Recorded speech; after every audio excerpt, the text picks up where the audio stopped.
Hello, everyone. Welcome to another edition of the Kaiju Kingdom podcast. I am your host, Chris Eaton.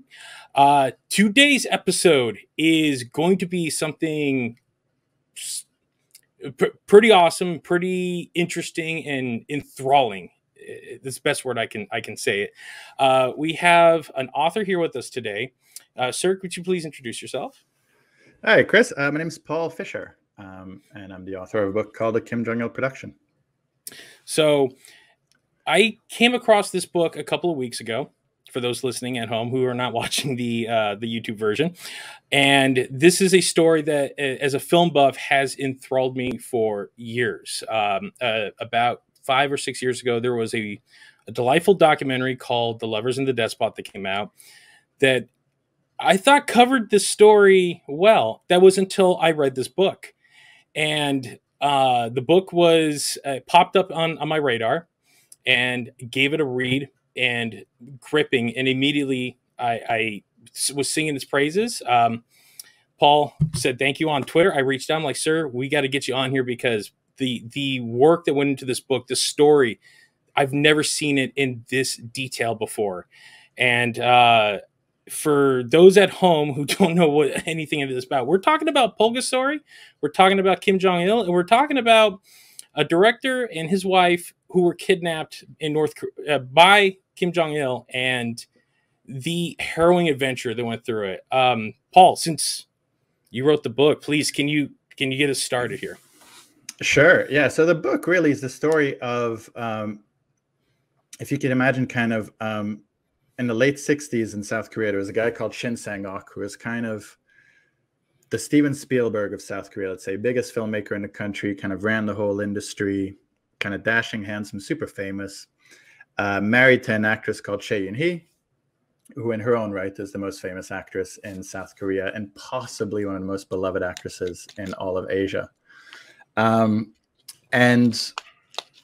the book kind of opens with them at the top of their game. About a decade later, they're divorced. It's been quite acrimonious. There's a lot of history there. And what should happen between them, other than Choi, the actress, gets kidnapped one day, vanishes, disappears off the face of the earth.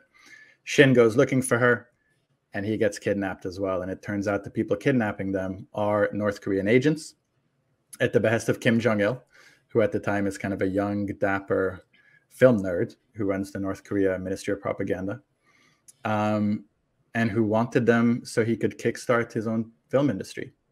And so the book's the story of the next 8 years they spent in captivity, first locked up and then making films for Kim Jong-il, culminating in Pulgasari, which kind of acted also as in a weird way, as their means to escape.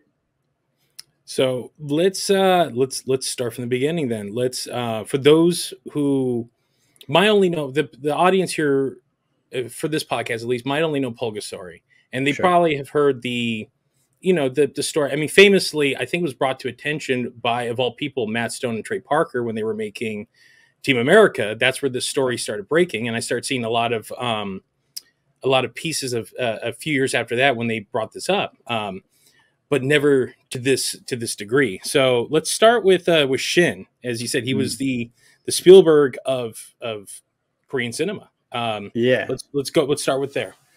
Like, honestly, maybe even bigger than that, right? Because if you, we get the World War II and then the Korean War, and South Korea is kind of needing to rebuild. And Shin made these films that weren't just massive box office successes, which they were, but he had this studio called Shin Film that kind of by itself was the entire South Korean industry for a decade, give or take. And he was, rubbed elbows with presidents, and he got politically involved. And one thing that's fascinating about him is that Pulgasari's weirdly not the kind of film he was known for and known for making. Like, he made melodramas and historical epics and social dramas, and he made horror films and everything, but he'd never done I want to say he'd never made a kaiju movie or a monster movie. And he also made movies that in Korea they kind of described him as somebody who made films for women. And I don't know necessarily how strictly true that was, but the biggest audience in cinemas at the time was women. Having a little connection issues. Sorry, Oh, everyone. no worries. Hey, that's okay. Just fair warning for everybody that's listening to watching this live version. We have a tropical depression going through Southern California right now, so we might have a little hiccup right here or there. But please continue on. Joy's alive. But that's, it's kind of hard to overstate how big he was in South Korea. And so, by the time they get kidnapped and everything, he was kind of on the wane. Mm-hmm. But that was also a part of the story. It was like Kim Jong-Il wanted a filmmaker who could also be a whole industry, which is a weird idea. So that, I mean, again, one of the things that of this story I was not aware is just the scope of, it's like, why this director? Why it felt like, from the previous stories that are out there, it always seemed like he was just a filmmaker out there. I was also under the assumption that Che, his wife's Che. I'm sorry, Che. Yeah, it's written Choi, but it's pronounced Che. Che. He and his wife Che were together at the time. The depth of this book goes into is just so many things that were not covered in many of these other stories. The fact that he had like the only operating studio post World War II in Korea, like that, like, as you said, he was an industry upon himself. Let's talk about Che too. She was, again, as you briefly said, she was the leading woman of South Korea. Yeah, she was hugely famous. There's this picture I have in the book that I love, which is her and Marilyn Monroe at a USO show. Mm-hmm. And, this is kind of peak Marilyn Monroe fame, but the people in Asia, she was more famous than Marilyn Monroe. And she was, she was beautiful. She had a harrowing life until she met Shin, and Shin kind of helped her through her first divorce. And then they had this relationship, this kind of director-muse relationship that made them both really famous and really beloved, kind of in parallel. And they were just crazy glamorous, just Orson Welles, Rita Hayworth, Burton Taylor levels of glamorous. And she was also like kind of a groundbreaking woman. She directed films of her own. She kind of got involved in political stuff. She was sort of proudly divorced and had spoken about being mistreated in her first marriage when people in Korea at the time didn't talk about that stuff at all. And they were both really fascinating characters. And kind of to the point you were talking about, I first came across the story just reading about it in passing in kind of newspaper articles. And we used to have a bunch of those, like I live in England mostly, and we used to have a bunch of those when Kim Jong-Il was alive, where, one day you'd open the paper and on page 9, it would be Kim Jong-Il claims to have done, a golf course with 18 holes in one. And then they would list a bunch of all the other crazy stuff that he was alleged to have done. And always in the list, one of them was he allegedly kidnapped his favorite filmmaker so that guy would make films for him. And I remember reading it a bunch of times over and thinking, okay, I guess he kept this guy for a couple of days and then had to give him back if it happened, if at all. And I remember speaking to people in Asia that I knew who were like, there was a guy, but he was never kidnapped. He went voluntarily. Which is a big wrinkle to this story. Which is crazy, which I had to unpack all of that. But the interesting thing too about Che was that she was very rarely mentioned in these kind of in passing stories. It was always he kidnapped his favorite filmmaker. And she would just kind of like disappear in that story when she's a pretty massive part of it. And that's, again, the research thing that you've done. It was eye opening. Again, also to my, no other way to put it, my ugly American side was I was unaware of the state of Korea post World War II. I mean, like we're taught, post World War out here for, in America and the UK, the rebuilding after all that. Right. But Korea is always, I think it's just, I have this weird theory that we don't focus a lot on Asia, outside of Japan post World War II. And my theory on this is just because the language barrier and the difference is we had refugees from Europe come over and we got all those stories. We, and their soldiers over there, but post, rebuilding, like we were in Japan, we were in Korea, but we weren't really in Korea. Korea was, we got split, which is how we got North and South. Yeah. But the level of what went on there is it's part of the reason why Shin was able to build the industry that he had. For And sure. yeah. Sorry, yeah, for sure. And I think part of it too is that like the Korean War, and it's depressingly muddled. Like there's this weird, you speak to veterans and they're kind of like, it's kind of the forgotten war between World War II and Vietnam, because there's kind of this thing of World War II, we get to feel good about ourselves. We freed, defended a free world, defeated the bad guys. Vietnam's that kind of 70s. We realize we're not all that. Kind of cynicism. And the Korean War and everything that happened there with the partition and everything. It's during the 50s, so it's at a time where the West's idea of itself, like as a progressive, always getting better, happy place, was really at odds with this idea that, oh, here's the first war we're fighting under a United Nations flag, and there's actually really not that much that's honorable about it, or really all that clear why we're doing it. And so I think for a lot of people, for historians, for politicians, they're just kind of comfortable one to kind of set aside, and as you say, like not make the effort necessarily to seek out that testimony.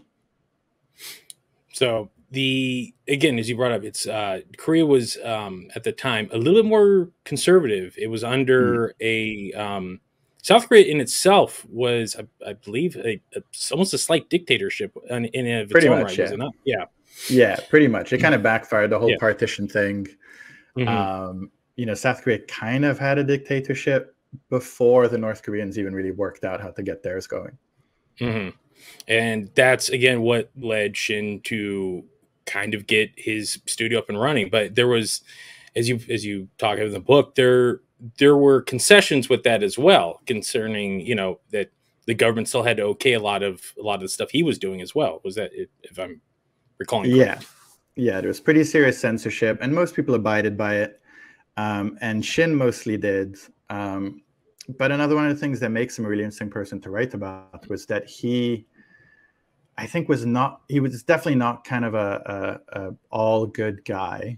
And he had issues of kind of like very flawed issues of like egotism and hubris, and arrogance particularly. And, he had this great politician skill that would kind of affect his reputation later, but he had this great skill at kind of playing the system, that he kind of pushed too far. And a great part of his downfall in South Korea was he kept breaking censorship rules.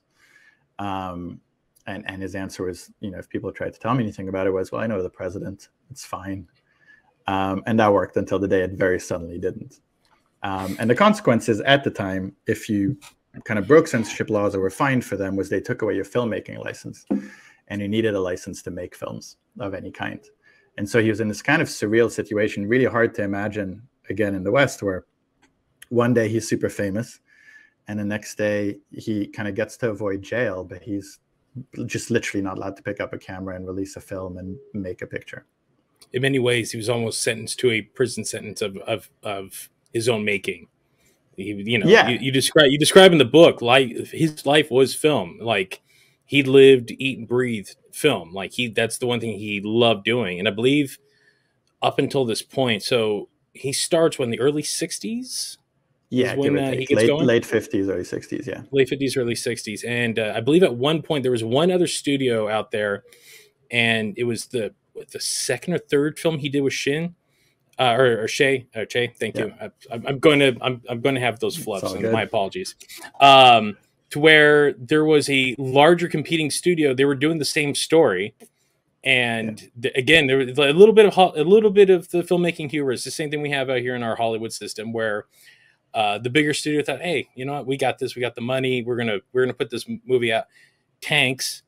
And Shin's version comes out, I think, all of maybe a month later, and completely sweeps the box office. So you can kind of understand where this guy starts building an ego of being untouchable in some aspects, because again, this plays big into this story arc that, in many ways, my God, it's a movie in and of itself. Like, you cannot ask for more of a more insane 3-act structure in life than the fiction that sounds like this was conjured from. For sure. And he's very much like a flew too close to the sun kind of character, you know, and he like, because he had this weird thing where, yeah, South Korea is kind of destroyed and under rubble and there's not a lot of money. And he makes his first film very much in a guerrilla kind of way. You know, cameras on the street, you know, shooting with real people who are kind of having a hard time, money raised from his own family. But he also had, you know, he was kind of from this middle class, privileged background. He'd gone to study in Japan. And so he had this almost like pre-war expectation that he was going to make big things of himself. And he was very, very self-aware. Like he would style himself after French filmmakers or do his hair like Richard Burton did. And like stuff worked out. He was in a situation where like, you know, he met Shay at a play where she was on stage and no one knew him. And he was like, you're going to be in my movies. I'm going to make you the biggest star in Korea. And then he goes and puts her in his movies and makes her the biggest star in Korea. And so he just had, you can see these old pictures where you can just see a guy whose whole sense of himself is, I can do whatever I want to do. And I can pull it off. And I think it was a massive shock for him the first time he tried it, and it didn't work at all. And I think also, as you say, because he lived and breathed film, he was also weirdly, I think, one of the few people who could get kidnapped by a dictator and not want to go home because he's like, well, my budgets are massive and I can make any film I want. That's a trade-off I'm willing to take for freedom, because the flip side is I go home and I'm free, but maybe I go back to not being able to make films, and I'll take the films over my kids. Like, that's insane. But it was the rare kind of person, like as Choi very much, and I'm skipping all over the place, but very much Choi in North Korea was like, I, you know, if I'm trapped here, that's depressing. If I can get home, I'm taking that opportunity. Shin was like that until he realized that Kim Jong-Il wanted him to make pictures and would give him pretty much anything he needed. And then he kind of very quickly flipped into maybe just one more and one more. Again, once you get to that point of the story, it's you sit there and because again, there's, you know, again, we're kind of all over the place with this story, but there in many aspects, his kidnapping and escape is almost equivalent to some of our more wild conspiracy theories in the West that you're like, oh, come on, that's not it. Like, really? Like, you know, I think out here we, you know, everybody, as you said in your book, his story's been vetted so many times, but in South Korea, they still question whether or not he defected or he was actually kidnapped. And there's still a lot of people that feel that he defected just because of the situation he put himself in. For sure. And his attitude to it, you know, because I think it's such an antagonistic relationship that people in South Korea would want someone like him to say, no, it's kidnapped. It was awful. There's nothing good over there.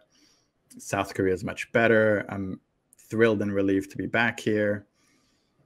But even in the end, his attitude was, I was kidnapped, wasn't awesome. But I kind of liked Kim Jong-Il. He was a really good producer. I think I made great films. In many ways, it was much easier. He would make jokes about going back. And the political landscape just wasn't ready for that level of human nuance, I guess. And it's complicated for, you know, his marriage to Choi kind of disintegrated because he had a girlfriend and had a child with that girlfriend. And so, again, a very flawed human being. Yes. And very much perceived as immoral in a country that feels very strongly about moral values. And so with that context, he was already kind of primed to be seen by people as someone you couldn't entirely trust. But then you flip it, right? You flip it to the thing, because I remember going to film school and all these people telling you, if you want to make it, you got to be committed to your films over anything else, and your art has got to be the main thing. And Shin was the kind of guy who took that very literally. And then I would imagine those say people going, woo, not that much though. But he was just really, really like, if he wasn't making films, he wasn't living. I mean, look, we have many directors out here. I mean, look, even you can argue that, just an example, a Tarantino, that's his life. He lives and breathes film. Like, can you name me anything else the man loves? No, it's film. It's film. He lives where you can ask him anything about film, and like he even says, he's like, filmmaking is the only thing I know how to do. Like, and that's all I really wish to be doing. So Yeah, and you read about, I was reading about Scorsese and Schrader and these guys in the 70s earlier who were like just cycling through marriages and missing pregnancies and leaving after babies are born because the films come first. And Shin was one of those guys. There is something to the human condition, especially it's a lot with especially men. We get obsessed with things. We get obsessed, like we're a little more pragmatic, and we're a little more practical in the things that we want. Like we chase after things. We have goals, and one of my side interests is storm chasing. I've yet to do it myself, but I've talked to a few, and I've deeply researched this area, and you'll find a lot of those guys have this exact same lifestyle. They've gone through a few wives. They got a few because their whole life is all right. It's beginning of March, storm season's hitting, and I'm going to put in about 15,000 miles driving across the Great Plains of North America, chasing tornadoes, because this is what I live for. Like as an example, like there are multiple examples of this kind of stuff, but it is and when the obsession sits in and that's all you can think about, I find that some people can manage it. Some people know how to maybe I could balance off this a little bit, but if you go too deep, you still think you can have it all, and is the hubris of our ego, if you will. It's just the fact that we think we can have it all. It's like, no, sometimes you gotta pick and choose. For sure, and it comes to define who you are, right? Like I think the way somebody might be like, well, I chase these storms, that's who I am, or I'm an athlete, that's who I am. Shin was a guy who was like, I make these films and they're huge and I'm a big deal and that's who I am. And if that's not who I am, then either I'm nothing or at the very least I don't know what I am. It's kind of that thing of like, I've known people who are athletes and then you have a sort of career-ending injury and you're 22 and the whole way you've defined yourself goes away, and that's depression, and you got to reinvent everything. And Shin was, obviously not 22 when they were kidnapped. He's in his 40s, I want to say 50s, maybe even older. Yeah. But, he had no real concept of himself other than, I'm a film producer, I'm a filmmaker, I make these films, they're successful, I'm a big deal. Like Choi used to say stuff about like he'd come home and like take the furniture out of the house if he needed to dress a set, like literally draining his home life to fill a soundstage. And one of the things that I've always found fascinating about this is, the Kim Jong-Il happened through circumstance and opportunity to kidnap this guy who was so perfectly psychologically suited to give him a few years of good films and stick around and in a way be a collaborator in his own abduction at some point? Or had he kind of scoped out or felt out that Shin might be the kind of person who was like that? And that's one of the mysteries about Kim Jong-Il was, was he that psychologically astute about a bunch of different stuff? Was he, a master poker player who got himself the nuclear weapons and the kind of standing and made his family's dynasty last much longer than it should have? Or did he just kind of bumble and luck his way through absolute power into sticking around? And again, one of the things that I was just astonished by this book was, the way the opening, the way you structured the first three chapters, going through Shin, Choi, and then you went like deep into Kim's life, of what is out there, at least of what we know of the man. Sure. And again, we out here in the West, we'd known he, when he was around, he was the crazy dude in a very reclusive country, that always had his finger on the proverbial button, if you will. Sure. And it was always like, do we take him seriously, or we have to take him seriously because he's got nukes, but can you truly take him seriously, because he's at many ways, like he's been painted almost as a cartoon character, like he's almost a caricature of a Bond villain in many aspects. And then once we got deeper into the story, and once the stuff that came out of what at least Shin was, the information was given, in many ways he did almost model his life after a Bond villain, because it turned out he loved James Bond movies. Yeah, it makes it so complicated, because all this stuff that you think is kind of a sort of superficial racist stereotype where you're just like, ooh, Asian supervillain in a volcano cave. You then get to the point where you're like, oh, but he kind of created and stoked that on purpose, but then that feels really super villainy and 4D chessy, like one of those paranoid Twitter guys. And can I really buy that? And I started writing the book, and Kim Jong-Il in my head was the Team America puppet, really. Yeah. Like he was that caricature. The bad voice, yeah. Yeah, the bad voice, the big hair, the high heels, little guy in the uniform. And then I found there's a picture that's in the book that I pinned up next to my computer when I was writing. That's him as a young film producer type. And he's got cool sunglasses, and he's got these polished shoes and a little coat and a little scarf. And he looks exactly like your super cool Mad Men era agent slash producer slash client guy. And suddenly all the stuff I'd read of, like, he was a playboy, he was super popular, he's charming, he cracks jokes, suddenly made sense.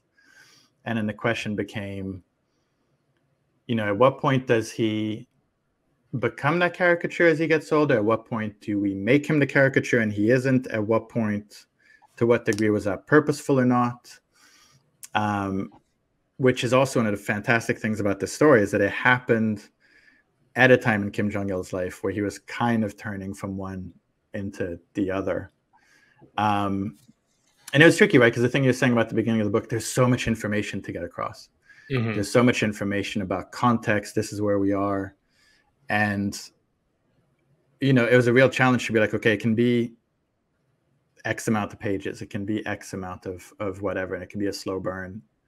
And we're not going to lose people who are kind of like, okay, get to the kidnapping, get to the kidnapping, get to the kidnapping. No, absolutely not. And like even the beats that I knew were coming, you added so much more depth and information that I'm just like, wait, I didn't know that. I didn't know about this. And you're correct about the context, like adding so much. I mean, again, I was blissfully, or I was not blissful. I was unaware of many of the nuances that really built this story. It's more than just like, you know, dictator kidnaps people, like, and he makes them make movies. It's on, you know, like on the top, it feels like, this is, you know, not a big deal.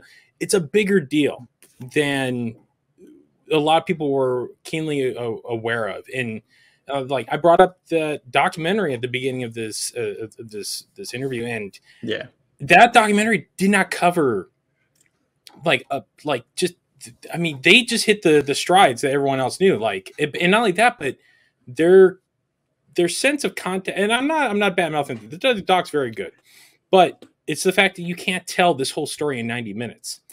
It's the form. It's the form. Because I was mostly like a screenwriter and a filmmaker at the time. Like I was making shorts and I was trying to find ways into stories. And I knew about this story. And I remember talking about it in the pub with my girlfriend. And that was the first time where I was like, I don't know it was New Year's Eve. We were a few beers in.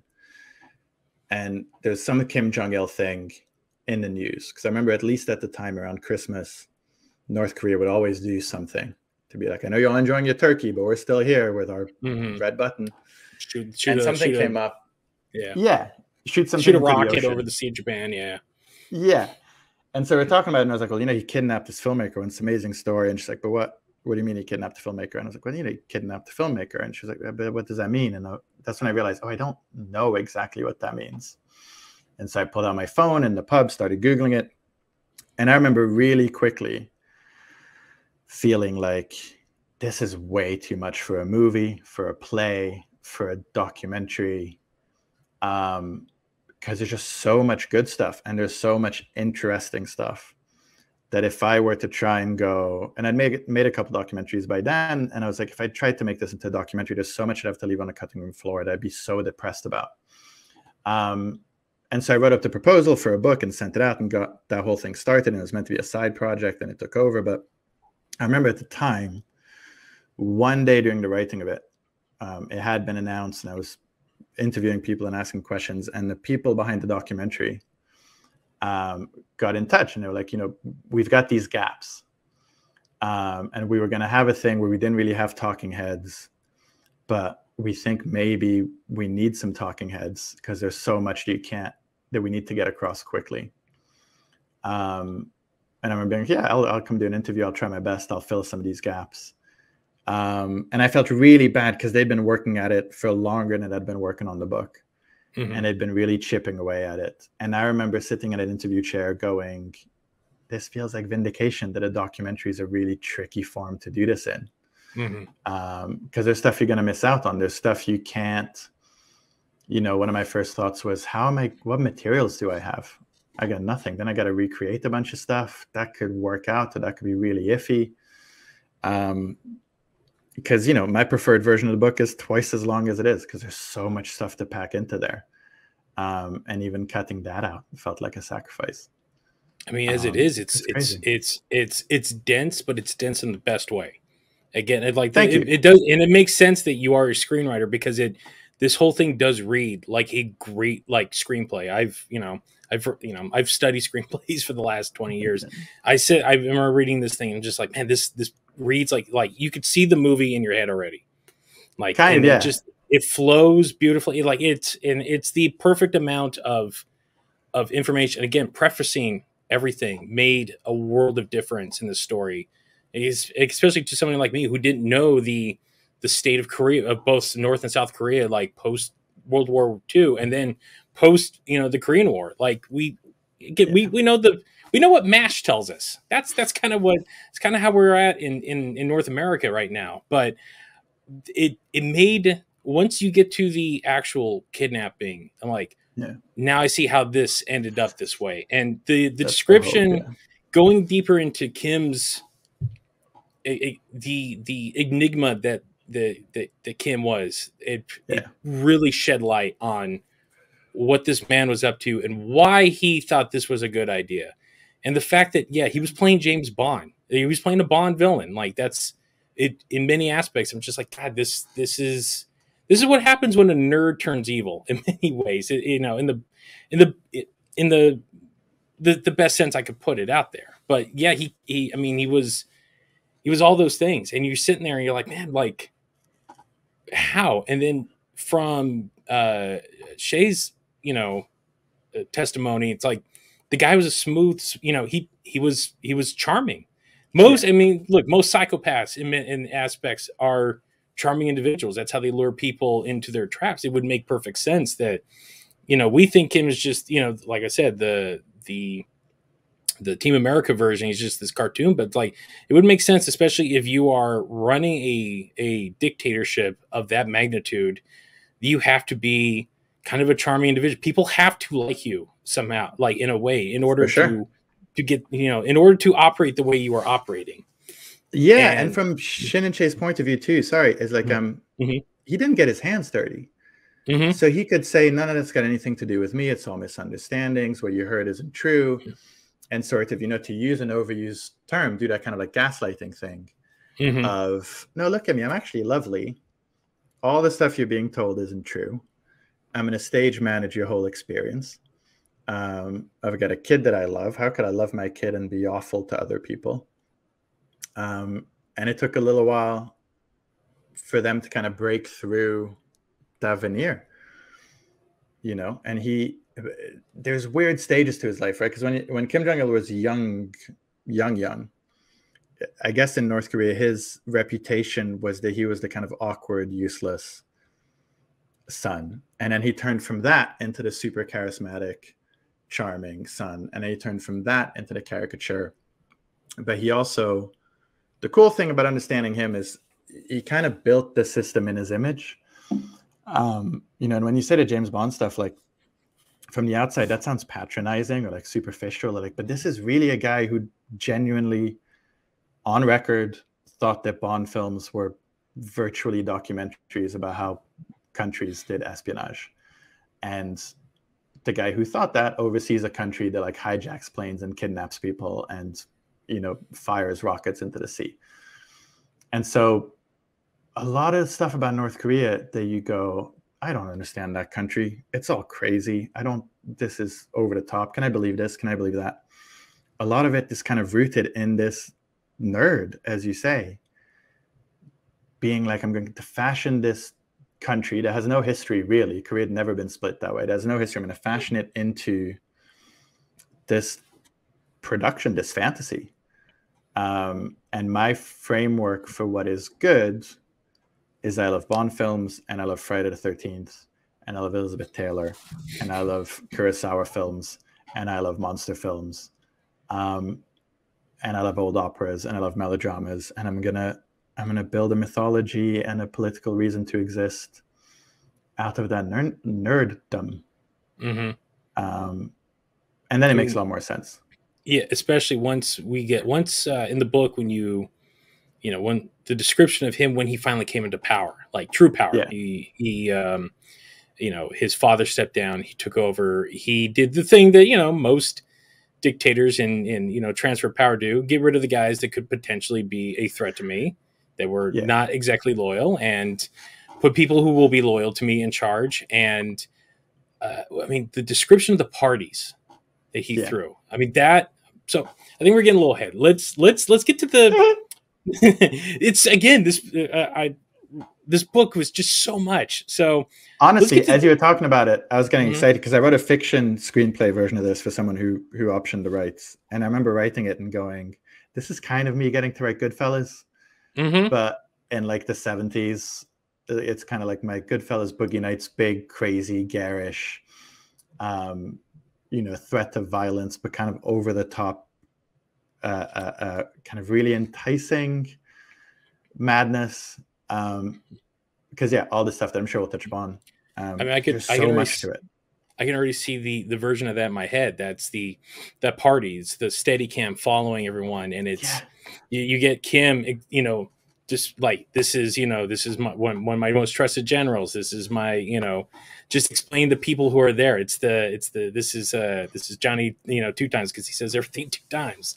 It's that yeah, version of it, because it was just that extravagant and in borderline, like, insane in many aspects. The fact that was going on, and an aspect that of like, okay, well, again, one of the biggest things, like, I had like a soft idea of this, but the fact that, going back to the Bond parallel of a Bond villain, like, it's like, well, how did he afford all this stuff? He was in many ways a gigantic gangster. Like, he ran arguably literal the drug world. lord. Yes, yes, Yeah, that was eye opening. I was like, oh my, it all makes sense. It all makes sense. The black market yeah, that man ran, like, yeah, at the height of his powers. yeah. And it kind of goes to that thing you were saying about Asia, and how I guess in the West we have certain kind of boxes we put different parts of the world in, because we have this tolerance for, let's say, an African despot, running drugs, having a private army, and essentially being a criminal that's got control of a certain territory. But we keep on calling the Kims what they want to be called, which is socialists, communists, whatever, when they really aren't. Like, from the earliest Kim Jong-Il days, he's literally using the power of the state to be a gangster, to like deal meth, make and deal counterfeit US dollars, traffic people across borders, kidnap people. And that's how the country is funded. And add on now the whole like nuclear testing, secrets, weapons stuff they flip around. But I remember finding that, and finding, legit kind of CIA investigations and all this stuff, where you go, oh, okay, everybody's starving, and this guy's the drug lord living in his villa with his women and that's what, when I say Goodfellas or Boogie Nights or whatever, it has that insular feel of people who have gotten used to this absolutely crazy way of living, where there's violence everywhere. You could get killed anytime, you could go away anytime, it's at the whim of one guy. There's all these specific rituals and things that are considered honorable and things that aren't. They make absolutely no sense outside of that room, and barely make sense in that room. And even the thing you're talking about earlier, him coming to power and getting rid of the possible rivals, and that's all very, mob guys knocking each other off during a shift of power thing. And he was a gangster, like, really like, the state is a criminal enterprise. And that's, not an exaggeration, not oversimplification. That's what that state is. I mean, everything it was not going. I mean, again, you can like, communism is a hot topic button, but Yeah, there's no way you can even argue that North Korea was even that anymore. Like, it was literally just it was a dystopia. Like, it became a for sure. dystopia. and it was under the veneer of communism. Like, hey, like again, the outright brainwashing of an entire population, just telling everyone like, hey, we can't go out. It was almost like a bunch house bunch. I'm blurring over my words, but you understand what I'm saying. Okay, It was yeah.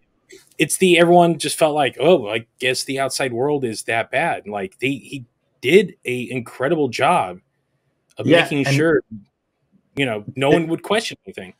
yeah, and there's a Stockholm syndrominess to it, which kind of lines up really nicely in narrative terms with that thing you're talking about, Choi and Shin kind of buying into his persona, because they were personally kidnapped by this guy and kind of bought into what he was selling, at least for a while he was kind of holding this whole country in a Stockholmy syndrome. I'm selling you, I'm keeping you captive, really, when people can't leave their own villages without a permit and do whatever they want. I'm keeping you captive on a lie, and you're going to buy it. And one of the most fascinating things always about North Korea is, this idea of how much do the people know the lie they're accepting, or to what degree. And anybody who knows anything about it always talks about this idea that for survival, you're maintaining the lie and accepting the lie and being aware of the lie in your head at the same time. And you kind of, you live in a world where if you say something out of line and your kid says it at school, 3 generations of your family go to the gulag. So it almost doesn't matter if you believe the lie or not, because the incentive to act as if you do is so strong, that you'll kind of do anything, because it's such a repressive. And that's the the kind of horror behind it, is that aspect of it. And I guess is one of the tightropes of the thing was it was balancing this story that does sound like a crazy comedy thriller, with it also having its hooks so deeply into something that affects millions of people there, and that is somewhat dark and awful. Well, it is a very sobering part. Again, it actually it adds to this story, because again, as I said, it feels like this is something out of a screenplay. But when you add the context of what was going on in that country at the time, you realize, oh my God, this is a like, if there's such a thing as a hell on earth, this is it. And everyone's going along with it because they don't. They understand, like, hey, this is the way, this is how life is, and there's no other way about it. So, well, again, I'm phrasing things because these things come later in the book and stuff like that. So Yeah. let's back up a little bit. Let's get to the actual kidnapping itself. Yeah. Because this is where things really get interesting, and this is where all this will. Again, we're laying context down for stuff that people are like, wait, I haven't read the book and stuff like that. By the way, anybody that's listening to this, we're going to plug it at the end. Do yourself a favor, go find this book. I believe it's still on Amazon, in various other places, but get this book any way you can, because this does not even begin to cover the epicness of the story. So let's go to what led to the kidnapping and the kidnapping itself. Sure. So it's 1978. And, as we were talking about, Shin isn't allowed to work anymore. He's not allowed to make films. And so at this point, he's kind of bouncing around the world, trying to get a visa to work in different countries.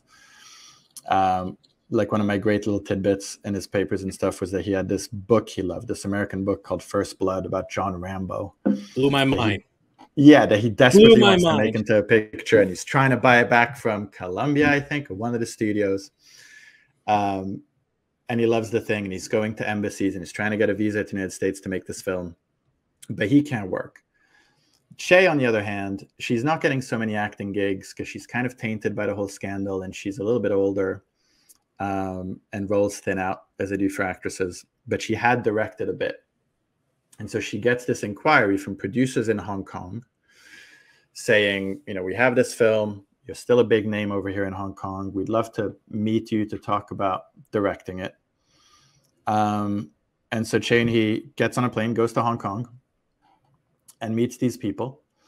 And it's a bit of a convoluted ploy, and the people are a bit weird, but essentially they tell her, we have a financier. He lives on a villa in Repulse Bay, which is such a great name. And let's go meet him at the villa and, you know, talk about the movie. And if he gives the okay, we can make this movie. And through a mixture of kind of curiosity and complacency and desperation, really, because they needed the money, Choi gets in this car. They drive out to the bay, which is kind of around, at that time, outside Hong Kong City proper on the island. And at some point by the beach, they stop the car, and there's these guys with a boat, and they bundle her up onto the little boat, and they take her over to this massive ship. And they put her in a room that has a Kim Il-sung picture on the wall. And essentially tell her, like, we're taking you home. Because that was a North Korean thing at the time. They said North Korea was the only true Korea. And next thing she knows, she's on a dock in North Korea. After having tried to jump off the boat a few times and been brought back on, she's on this dock in North Korea. And this little guy comes over to say hello, and he looks thrilled. And he's weirdly acting like a financier you'd be meeting to talk about a film. And he, you know, I'm kind of paraphrasing, but essentially gives her the, I'm Kim Jong-Il, and I'm super excited that you're here. And so after a little while, when Choi doesn't come back and there's no word, Shin hears that her hotel room is still vacant in Hong Kong and her bags are all still there and no one knows where she's gone. He decides to go to Hong Kong and try and find her. And this is one of the parts of the story that, you know, Shin was dead when I started writing the book. Choi wasn't. We met a few times. But with Shin, you never knew to what degree he was casting himself as the protagonist. And so his version of the story is I went to Hong Kong to find her. Reality is his visas were kind of running out and he wasn't very popular in South Korea. And maybe he figured I'll go to Hong Kong and if I happen to look around, or, you know, he was literally one of those guys who'd go, maybe he was just like, I'll direct the film instead or something. Mm-hmm. So he goes to Hong Kong. While he's there, he's got all these time pressures about where is he going to live? Where is he going to work? And he gets set up with this weird convoluted scheme where someone tells him, I can get you a visa. I can get your passport extended. You can stay here for longer. You can do whatever you need to do. You just got to come and meet this guy in this house in Repulse Bay. If I may jump in, an aspect of the story I didn't, you wrote in the book is he showed up. Yeah. He checked. He suspected something was amiss, and then took off to America for a couple of days. Did he not? It was like a week or two, right? Or a couple weeks around that whole period. And so that's one of those things when he's pitching himself as, oh, I went to look for her as the hero of this, you know, film. He's also a guy doing other stuff and kind of going, you know, at the very least going, oh, my ex-wife's disappeared. But I got to get some work. I'll prioritize both just about the same. Mm-hmm. And so definitely, I guess, not acting the way you would entirely hope your ex-partner to act if you vanished. But eventually, you know, and it's this weird, complicated scheme, right? There's someone who works for his office in Hong Kong who admits to having kind of lied about how they got Choi over. But the important bit is he ends up driving out to Repulse Bay to meet this person who's going to not tell him where Choi is, but help him out with his passport and his visa. And as he's driving out, suddenly there are these guys, middle of the road, make him stop his car, drag him out, bag over the head, boat, bigger boat, North Korea. And one of the kind of difficult, harrowing parts of the story is they kind of go in split ways at that time, where, you know, Choi meets Kim Jong-Il right away, and then spends a fair amount of time with Kim Jong-Il over the next few years. Shin gets put into a very similar kind of villa where it looks like he's kind of going to have the same experience of being imprisoned in a golden cage kind of thing. But Kim Jong-Il doesn't come to meet him right away. And Shin's first plan is I'm going to try and escape. And he kind of thinks up this plan in the same way a guy who thinks he's Steve McQueen would think up that kind of plan, where he goes, oh, okay, the drivers leave their car out there because they're not too worried about anybody driving it because no one knows how to drive here. I can steal a map. I can drive myself to freedom. and obviously that plan goes terribly wrong pretty quickly. And then their experiences of captivity diverge massively from that point for a few years. My God. Yeah. She got, by all accounts, I mean, her, with the first 3 months, she had a slight, almost like a cup of tea, if you will, in one of the prisons before she was brought to Kim, and she pretty much spent time, like, Kim made sure she was in many aspects taken care of. Yeah, she spends the first 3 years kind of like being taken to the parties and being taken to events, and she's treated very well, and she's got a feast at every meal. And that's one of the things where, you know, in Korean culture, Kim Jong-Il was much younger.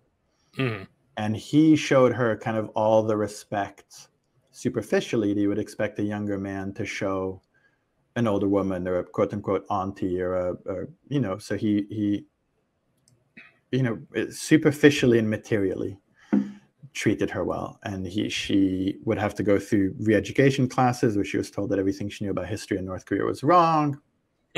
And, you know, she'd occasionally pipe up about that. And she would say stuff about, you know, my kids, and I got to get home. But it would either get shot down, or there'd be a very confusing answer about, they're going to be brought here, they're already here, you don't have to worry about it, or we're looking into it. And I think my read of the situation was, she was very, very depressed for a long time, as you would be.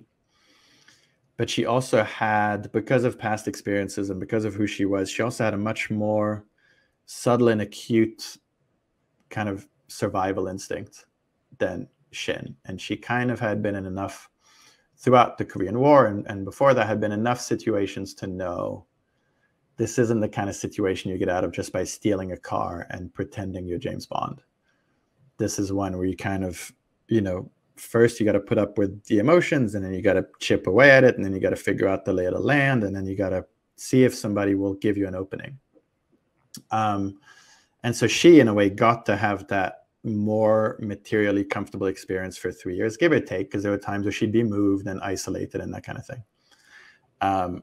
Whereas Shin, you know, spoiler alert, steals the car, gets caught, gets sent to the prison camp to be kind of broken. My God. Yeah.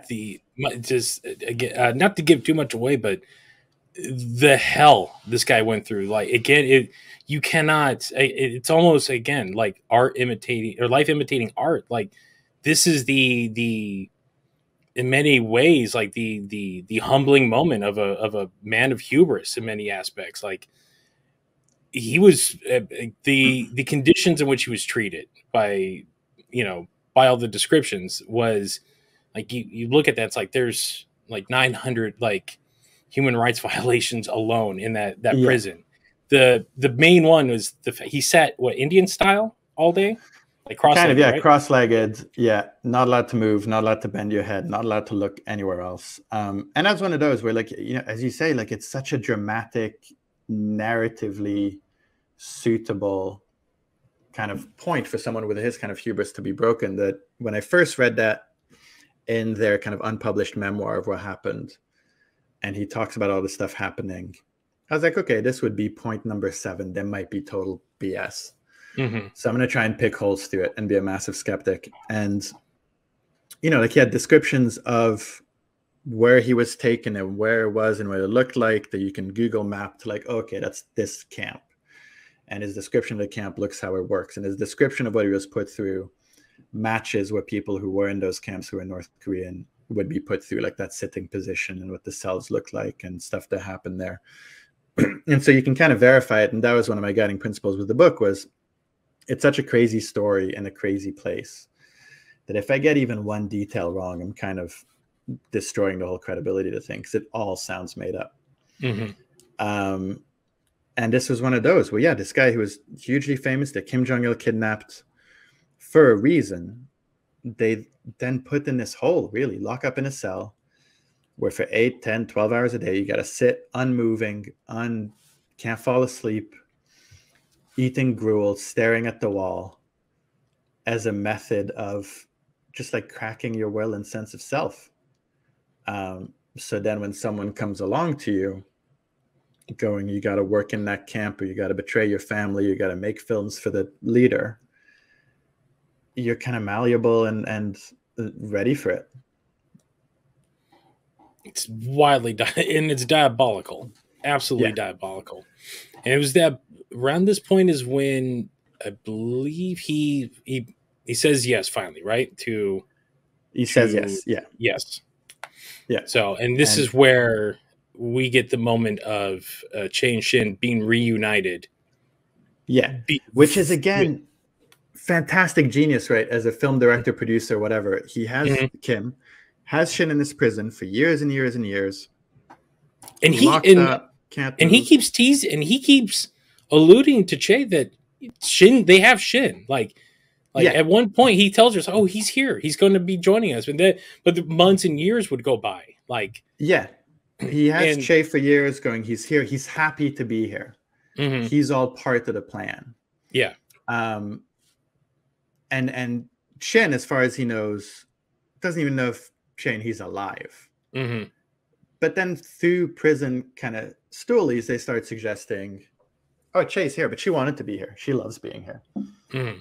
And then at the same time, the prison warden going, you know, Shin, you can write a letter. You can kind of grovel. You can kind of explain that you've seen the error of your ways. And then if you do that, kind of like a dog, you get a bit more meat in your rations, or you get to whatever. And so eventually this great juxtaposition, he's been in this jail for 3 years, and he's been completely confused about these stories, and he's sitting and staring at the wall, and he's wearing the same grubby, maggot-infested uniform. And then from one day to the next, virtually, they get him out, they give him a wash, they give him a shave, they take him to one of these insane parties where there's drink and girls and food and music and just the absolute opposite of a cell covered in roaches with no light.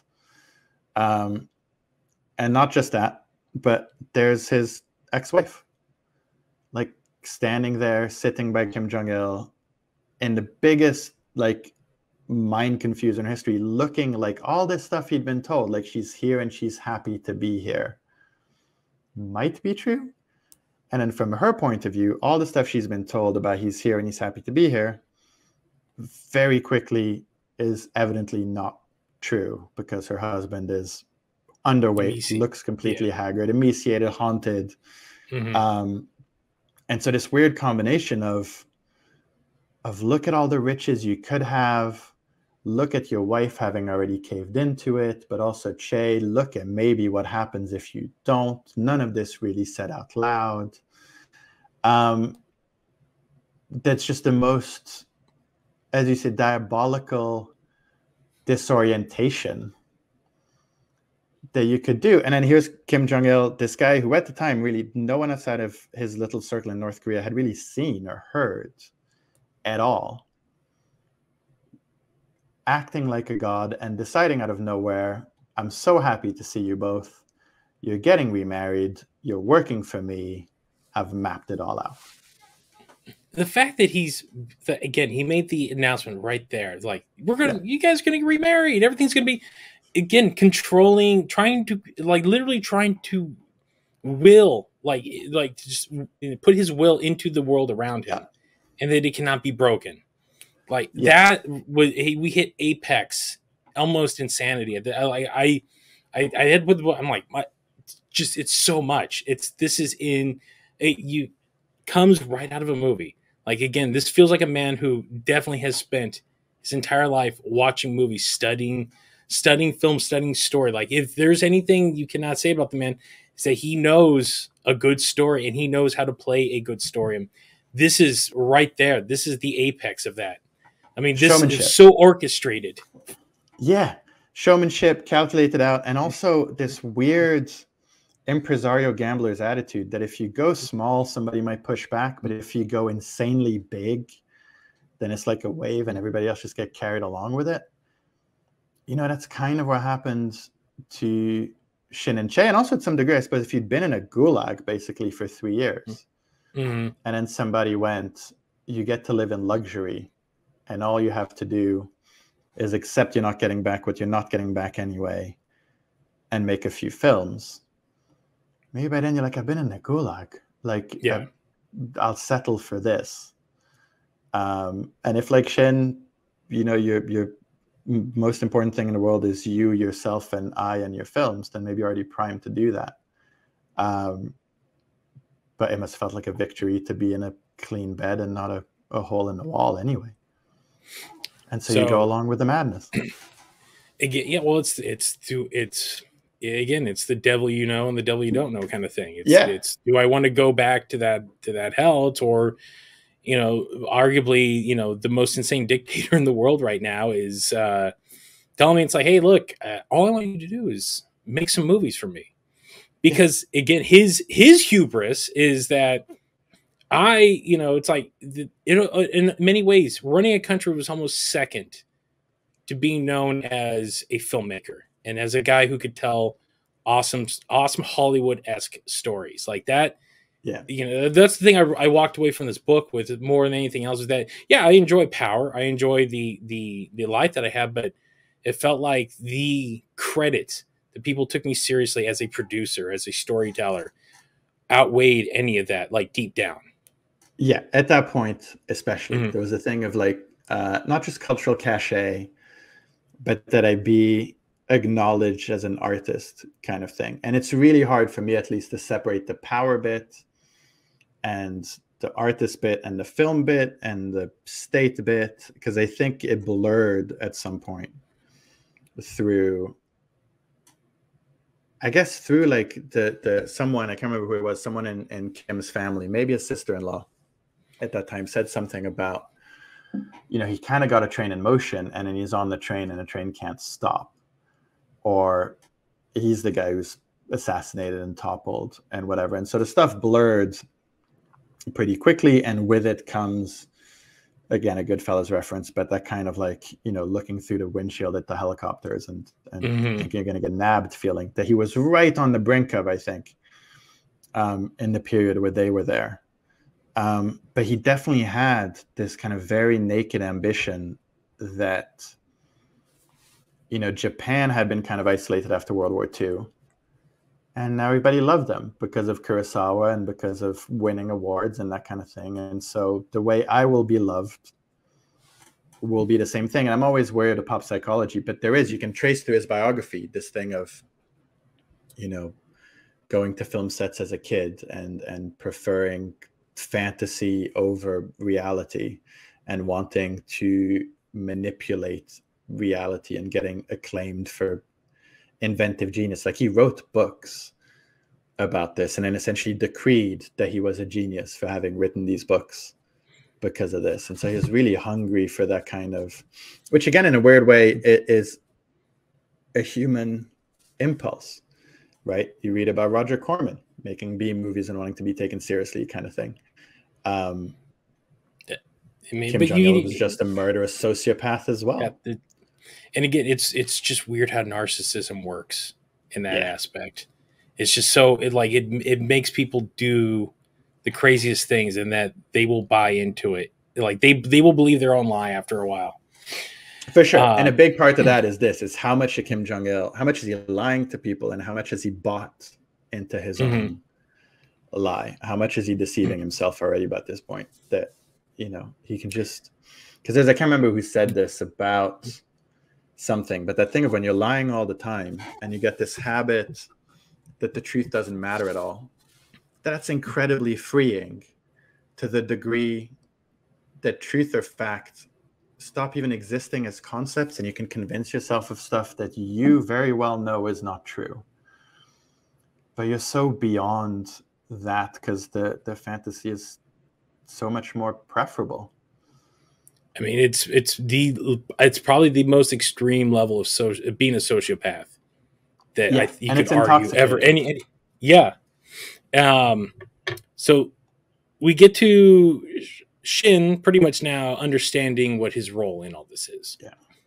And again, the eye-opening aspect of it was the fact that once he and Kim start talking, it's like they understand this guy is kind of a charming devil. Like everyone knows, South Korea, the worldwide, like he and his father ruthless dictators. Yeah. But it turns out, you know, what we don't know is that he's just a giant nerd. He loves film as much as Shin. It's it's the main reason why he was kidnapped. It was, and not only that, but the conversation that he had with Shin and Choi, when he laid out his plans, and we get to the famous tape recording. Yeah. So this is something that I believe the movie, again, where your book and the movie kind of, your book really solidified a lot of things. Right. Especially an aspect I didn't know, that the recording was almost like almost like a year or two before they escaped. Like, I thought it was like they recorded it, then they escaped, then they put it out. But no, that's not at all what happened. And this is where it comes into believing the lie that you told yourself at this point with Kim, like getting him to openly admit, yeah, I kidnapped you.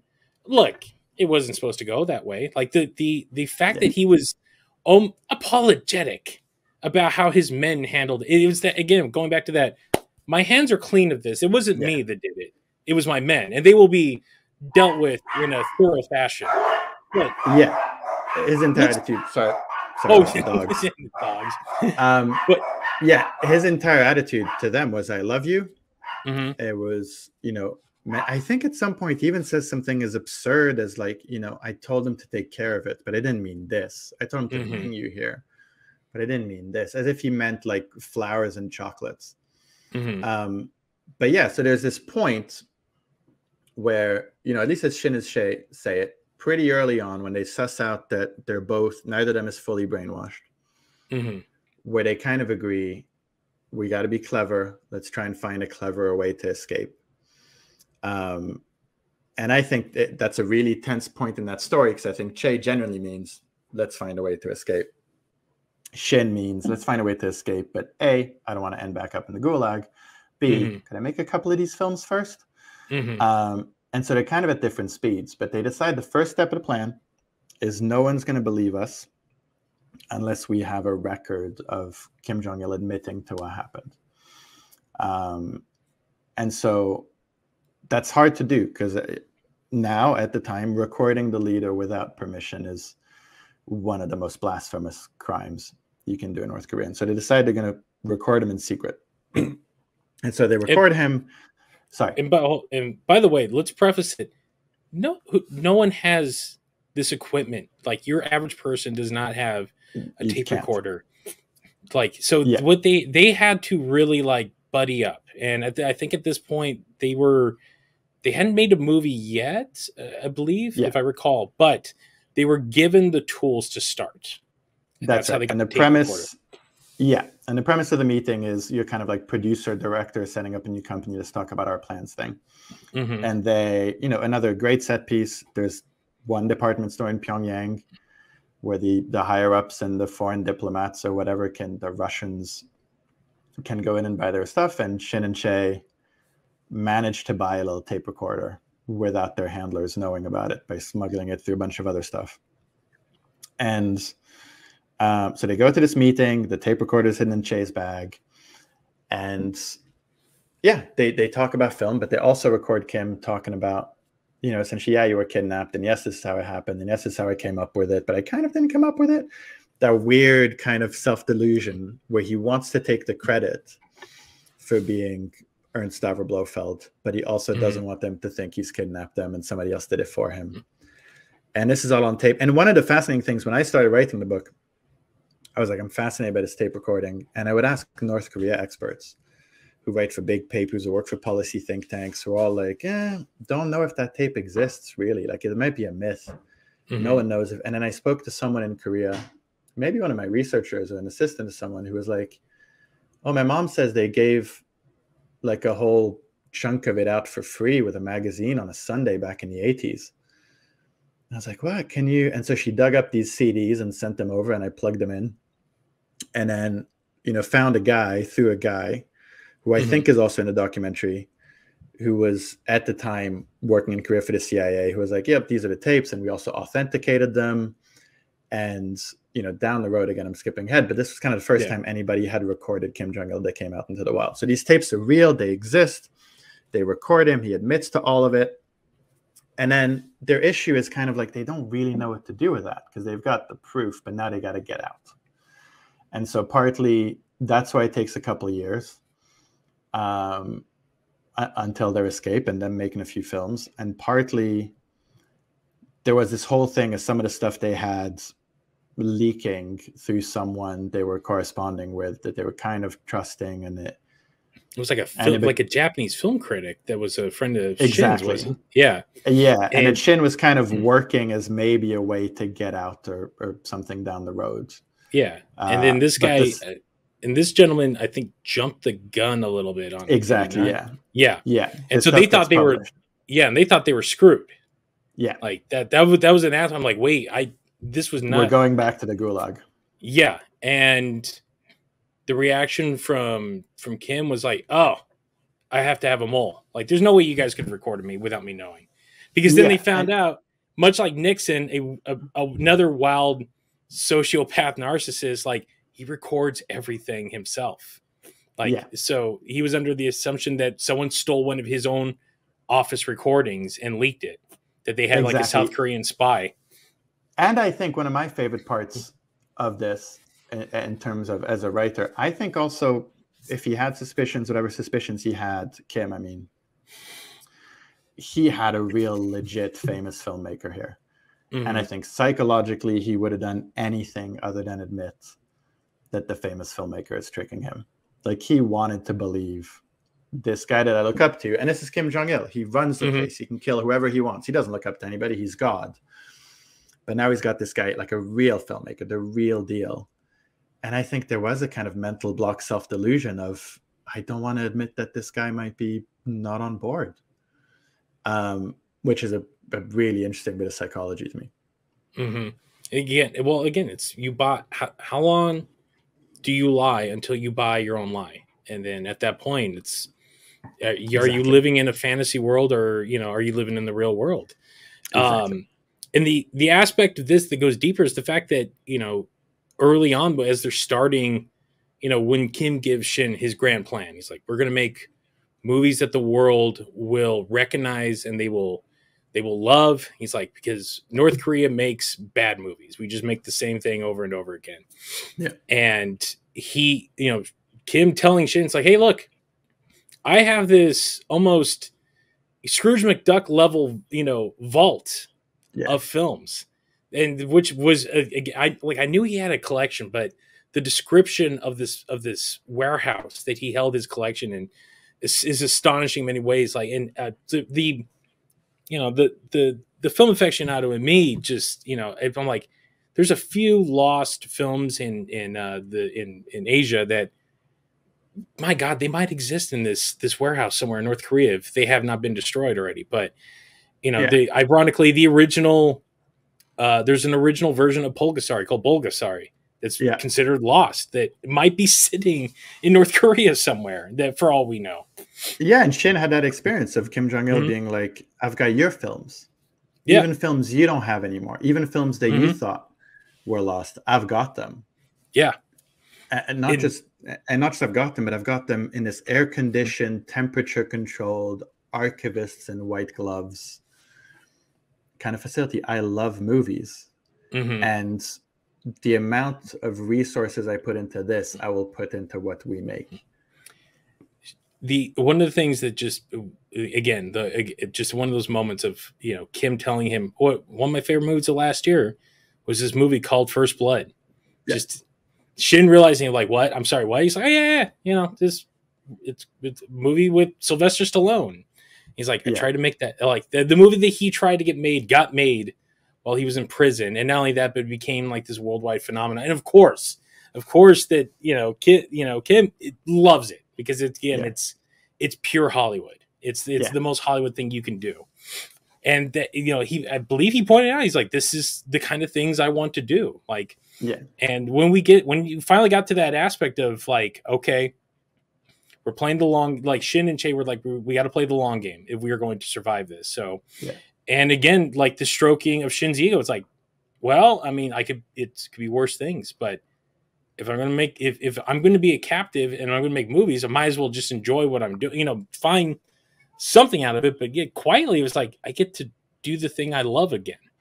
For sure. And he couldn't help himself. And also in a situation, right, where, sorry to interrupt, but we're like, you're not just making films. So you're making films with a guy, that kind of cliche of making films and struggling through them where like you can't afford a dolly track. So you put the guy with the camera on a wheelchair. Kim Jong-Il as your producer was the opposite of that, where you go, I need a wind machine. And he goes, I could just send up a helicopter. Where you go, I need some extras. And he goes, I'll give you the army. You go, can you build me a model so I can blow up a model train? And he goes, I can't do the models, but I'll give you the train. That one blew me away. That one blew me away. That the lengths that this man was willing to go to for what he considered his art. Like the fact that he's like, everything is my beck and call. Whatever you need, you have it. It felt so uncharacteristic of a man. We think, in many ways, yes, he is the monster that his reputation precedes him. But the other aspect of it is that he's like, yeah, whatever you need, just make my dream come true. Like the one aspect he could, make movies that people will love. And I believe the first one was, it all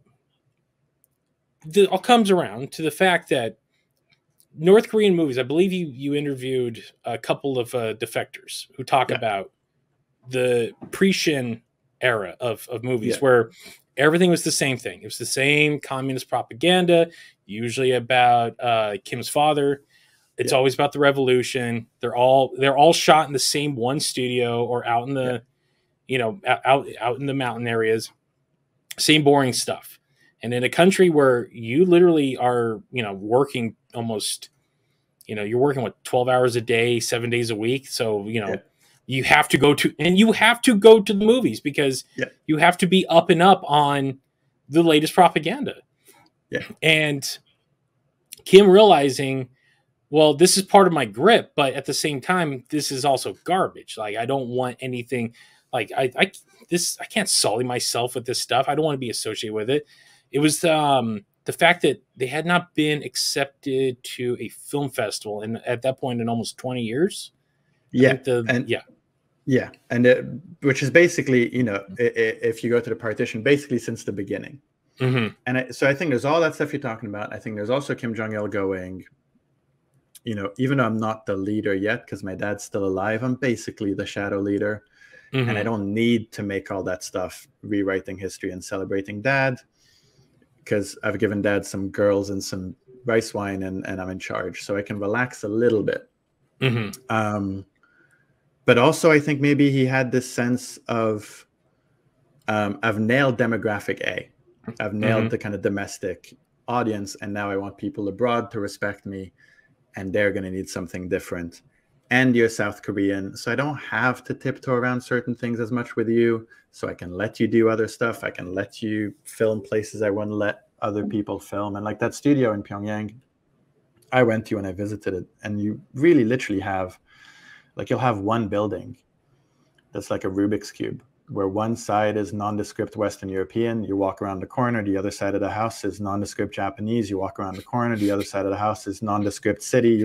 And it's just one house cobbled together, so they can just go, we'll go around the block and pretend this is, I don't know, whatever, Tokyo or something. It sounds like a hellish IKEA. Exactly. And so I think for Kim, there was also this aspect of, if Shin is a real filmmaker, I can't show him this. He's going to think this is ridiculous. And so I think there was also that aspect of it where his hand was kind of forced by his own plan, which was, now that I've kidnapped a real filmmaker, I got to treat him a bit like a real filmmaker. And I need him to not break the rules so much, but I need to give him a bit of leeway, which kind of allowed Shin, culturally, a lot of people remember his films in North Korea, regular people, because he put stuff in the films that seemed small, that he might not even have thought about. But there was, that had been unspeakable to see on a big screen in North. Like, he had people falling in love and kissing, which was never done before. Yeah. Because in North Korea, that was not even truly a thing. You were almost like just paired up. It's like, here, you two get together and go have a family. And you could fall in love, but the idea of putting it on a screen was putting it on the same level as loving the leader or loving your country. Because as you say, the films were propaganda. They were education. You saw them at work. You talked about them afterwards. And so if we're putting a kiss and romantic love on a screen, then are we telling you that's important and that's moral and that's... So no one else would have been able to do that. And the first film he did, and I'm sorry, I didn't interrupt you, but I believe the first film, which was it was was it the Vienna? There's a few different translations of the title. It's called Emissary of No Return. There we go. Basically about a historical Korean thing, about an old, story they had about a diplomat, I think. It took place in The Hague, I believe, right?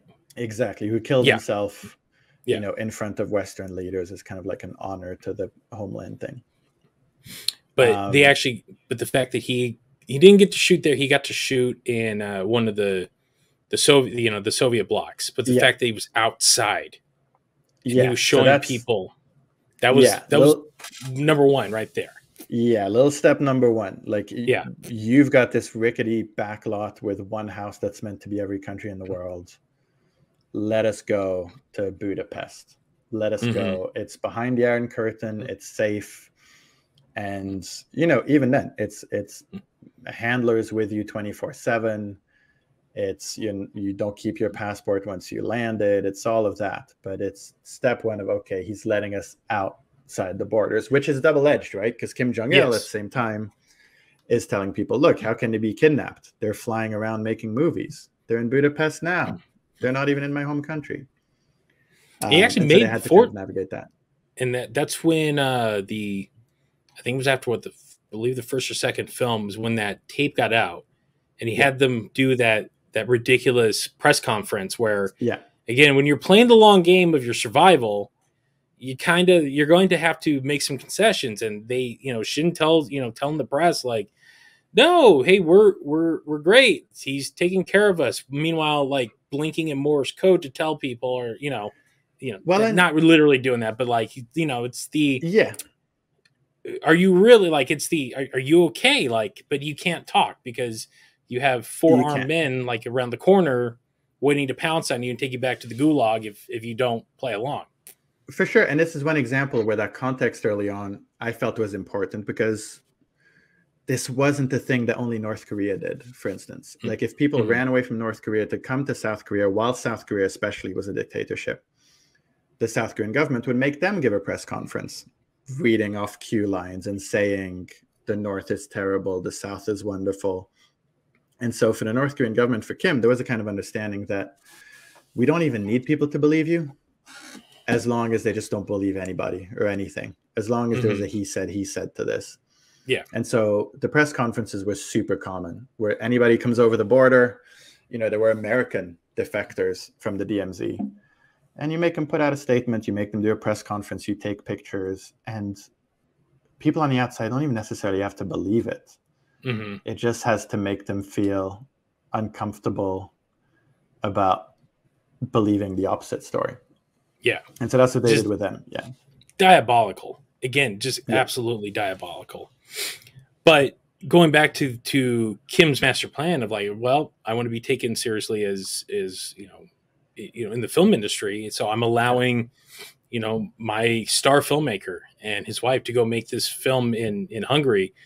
And then it's being shown back in North Korea, where at that time, the propaganda was telling everyone, like, this is the only place. Like, even their allies, even China and Russia, who were like, yeah, you're part of the group because you kind of believe in the same stuff we do, but they were even throwing them under the bus. They were telling, the regime was telling us, like, China sucks, Russia sucks, South Korea really sucks. You don't even want to go to America. It's Mad Maxian in many ways. Yeah. Like, it's just this horrific hellscape, and you are truly in the land of milk and honey, if you will. Like, nothing gets better than this. And when they see this movie for the first time, they're like, wait, hold on. It's almost, again, Kim cutting himself with his own sword.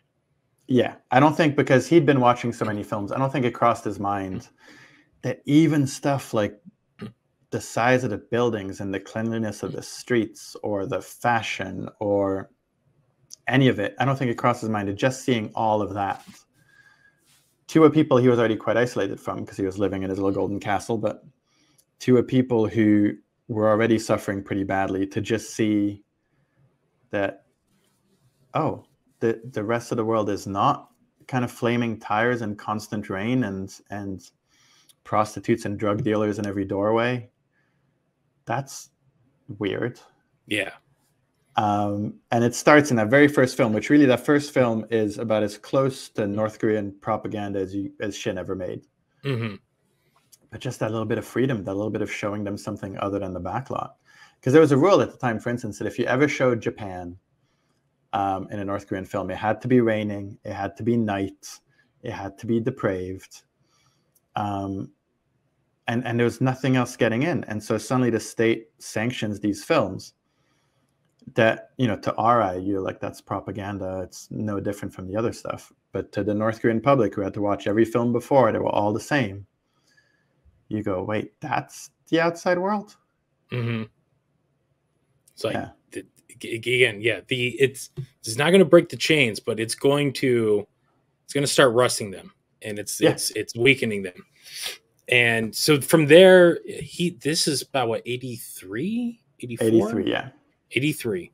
So he makes 7 more movies, which I could have swore, just cranks out. And that was the thing too. It was, they weren't, each one of them was different. It was almost like he was Danny Boyle, just like, I want to make this movie and I want to make this movie. It just felt like shit. Kim was like, let's do, an action film. Let's do, like, what else can we do? And it felt like Shin was like, let's go. Let's do it. The fact they made a martial arts film, which I didn't even know about. Yeah, which is my favorite one of the lot. But that's what Shin did in South Korea, right? That's how he was a one-man industry. He was like, I'm going to make a creepy film about a witch who turns into a cat, and I'm going to make a social realist film. And so that's what they did in North Korea. It was like, propaganda, social realist film, kung fu film, love story. And I think he probably felt, Shin, I would imagine, a kind of responsibility to kind of bring variety also.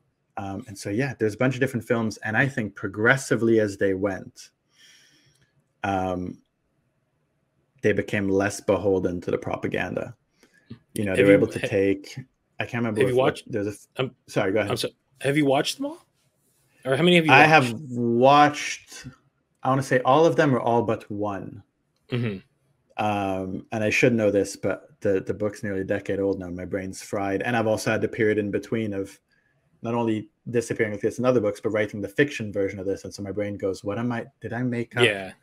But there was, at least when I started writing, it was possible to go on the internet, and there were people who were brilliant about collecting either the Chinese version or the black market versions of some of the films, of some of the books, of some of the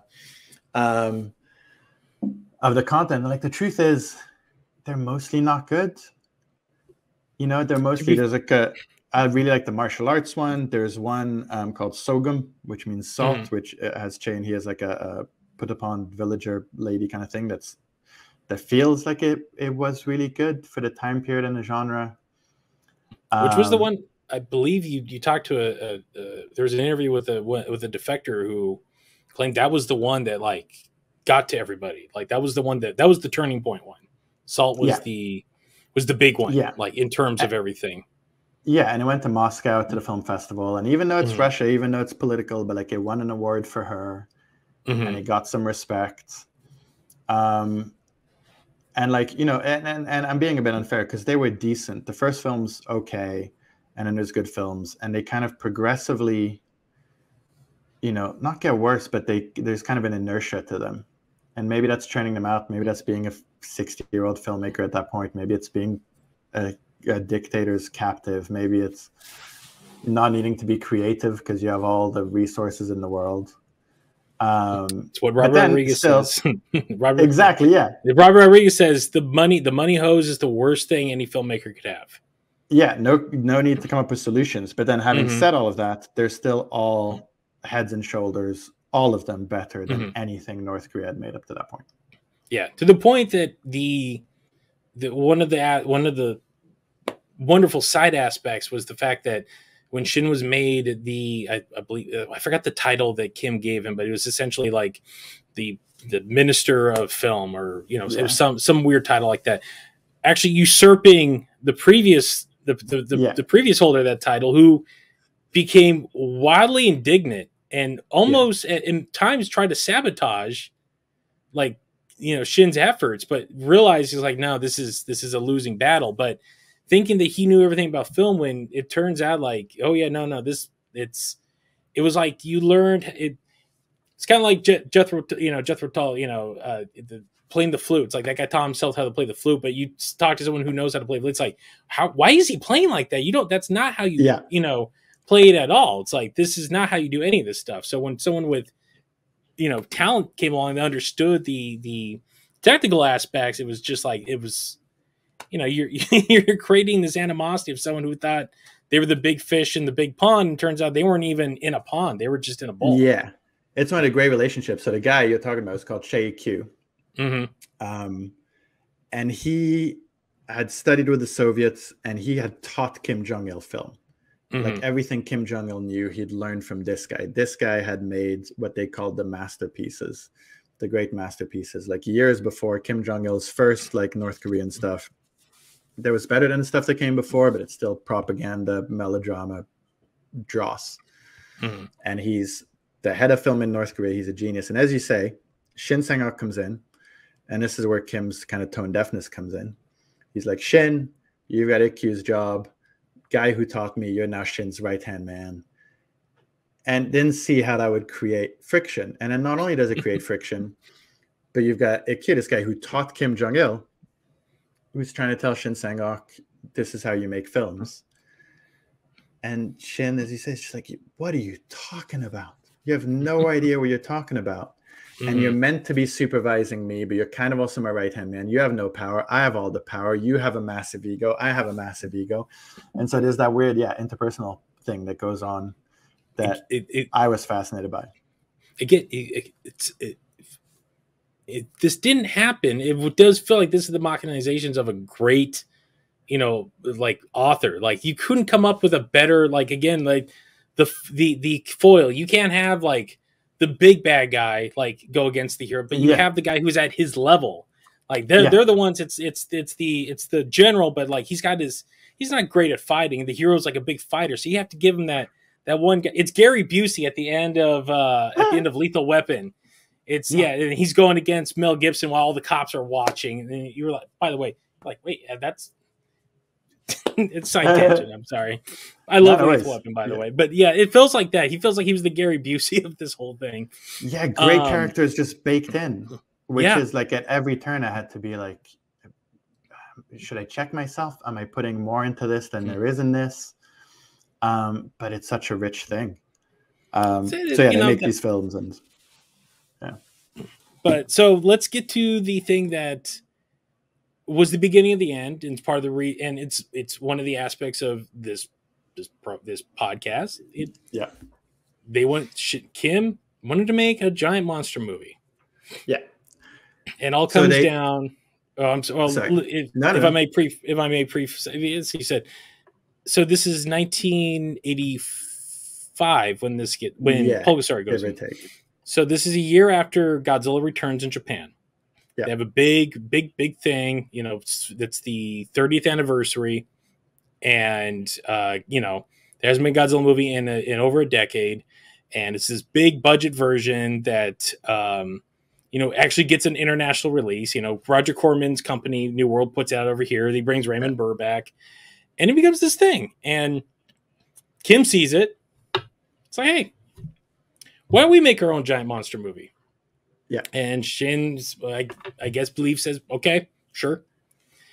And we roll into, again, a wrinkle that is, if this story was not insane already, this gets even more batty because no one knew how to make a giant monster movie, truly, like in North Korea. It felt like we want to make something on par with Godzilla, but we don't know how to make a Godzilla movie, so what do we do? So let's call the people who actually make a Godzilla movie and fly them over here. Now, it brought me no no, like there was no amount of joy I could describe to the fact you actually dedicated a whole chapter to this, because again, it gets people look. I went back and rewatched Pulgasari the other night. It had been a minute since I watched that movie. I believe it's been at least a decade. Yeah. And last time I watched it was like 1 a.m, and I was just like, this is a fun. It's it's campy and everything. After reading this book, there's see this movie on a whole different light. And like the story behind it, like the idea of, it was when it was brought over here in North America in '99 by this little anime company called ADV, which they got it via a gentleman in Japan who licensed it in '98 because the American Godzilla movie was being a big thing. So he's like, I'll grab this. And the whole campaign for that was based off that '98 Godzilla movie. Like you look at the art that was released in Japan for it, it was just all cut and paste. Yeah. And it's like, this is not what you're getting. This is definitely not this high extreme film. It is technically North Korean propaganda, but once I fully understood the story and watching this film, it feels like the accumulation, the biggest middle finger that Shin in many aspects gave to his captivity, if you will, because you can argue there are definitely the aspects of communist propaganda there. It's the greedy governor taking from the people, and they're murdering the beloved blacksmith. He makes the teeny little Pulgasari, and his daughter bleeds on it, comes to life, eats metal, and they use it to their own gains to overthrow the government. Yeah. Cool. And then you realize, watching it now, knowing Kim, knowing how the actual, the Kim's people treated everybody in North Korea, there is a little more aspect of art imitating life in that film now. It was a little more eye-opening. And it also, personally, like I watch a lot of bad movies. I find the good in what I can, and I'm just like, what? This movie's a lot better than I gave it credit for. Is it by any means a classic? No. But it's also not, it's not like like Octoman or something like that was just being churned out in the 60s and 70s for a quick buck. So the story of the story of Pulgasari. Yeah, you can read the film kind of both ways, right? This, as you said, the surface thing is the people create this thing that represents them, and it throws over the feudal leader, or the kind of subversive thing under it, which people claimed for Shin as much as he claimed for himself, was, well, no, actually, there's this thing that claims to be for the people, but becomes out of control on its own appetites. And that's Kim kind of thing. So it's got those layers, as much as that kind of film can have layers. But I remember, like, I first saw Pulgasari, I guess a few years after that '98 thing. I was in film school, and we do this thing every week, every couple of weeks, that I basically remember as kind of Ed Wood night, where you just get high and watch something terrible. And I remember we'd watch Pulgasari and go, this makes no sense. Like, this makes it's incoherent. The monster's kind of weird looking. Just thinking of it as like, cheap, terrible Godzilla knockoff the North Koreans made. And like, interestingly, in a weird way, again, little tangent, but I'd seen 3 of Shin's films before I even knew who he was, which was this, which I'd seen in film school. And then, that Disney Plus 3 Ninjas thing, which is a whole other thing. And then I remember being a kid and watching a movie on TV in France and being really traumatized by it, because there was about an explosion on a plane and people getting sucked out into the air and like crisped skin by the whatever. It was horrifying. And it turns out there was a film called Mayumi, which is one of the films that Shin made later after they got out. But so I'd known those 2 films, including Pulgasari, and I'd seen Pulgasari a few times, and I never thought about it any more than, guy in a rubber suit is trying to be Godzilla. It's terrible. But yeah, they found guys who worked on the Godzilla movie, semi-kidnapped them, told them to come to China, make a film, and then whoops, we're actually landing in Pyongyang. Can we have your passports for a few months? Temporary kidnapped them. I have no idea whatever the dictator version of taking your kids and driving across the border for a while is. That's what they did to those guys. And which you would think would cause, again, what you think would cause a bit of an incident internationally, but it felt like nothing really came of it. I think it's maybe the fact that they got to go home, but you would think, well, we're lying to you, and you're showing up in China for a day, and you're like, oh no, we got to go to the location to shoot, and then all of a sudden you land in North Korea, and you're like, wait, what? Not being told anything. It's like, you're going to work on this movie, and that's going to be it, and you have no idea if you're going to get to go home or not. There's a fascinating thing about that Japanese crew where you read them talking about it, and it's kind of on that cliff edge of, we thought there was a weird, hilarious caper, and this was such a disturbing experience. I just want to go home and stop thinking about it. Which meant there was no kind of follow through. It was another one where I was like, okay, but this can't have happened this way. Yeah. And then you read their accounts and how they talk about, like, oh, it happened exactly this way. And for these guys as well, they're filmmakers, they know about the industry, they come to Pyongyang, and I think one of them was like, and there's Shin Sang-Ok, and I thought he was basically dead. Well, I thought, and so there's this weird like ghost dimension of like, you land in this place, this guy who's kind of been in the news, maybe defected, maybe died, you haven't really heard about him, it's all weird, and he's now on the front step going, hey, we're making a monster movie, which is just wild. And then they have no idea how to make a monster movie. They've built a suit that has no aeration or hydration or capacity for you to safely function in it. They're making it up as they go along. The dictator guy pops over every now and then. You're segregated from the North Korean crew, so you can't accidentally say something you shouldn't. You're not allowed to take pictures. And all of this was kind of in service to Kim Jong-Il wanted to be respected, but he also wanted to make money. And he also figured, well, if the Japanese can make a Godzilla film, I've got the great Shin Sang-Ok and all the money of the state, I can make a Godzilla film. And it becomes the vehicle for them to escape. And it becomes the vehicle for them to escape because while I would sit, you know, a bit baked in film school in New York watching this thing and giggling, Kim Jong-Il watched his first cut to Pulgasari and was like, this is it. This is blockbuster level stuff. This is amazing.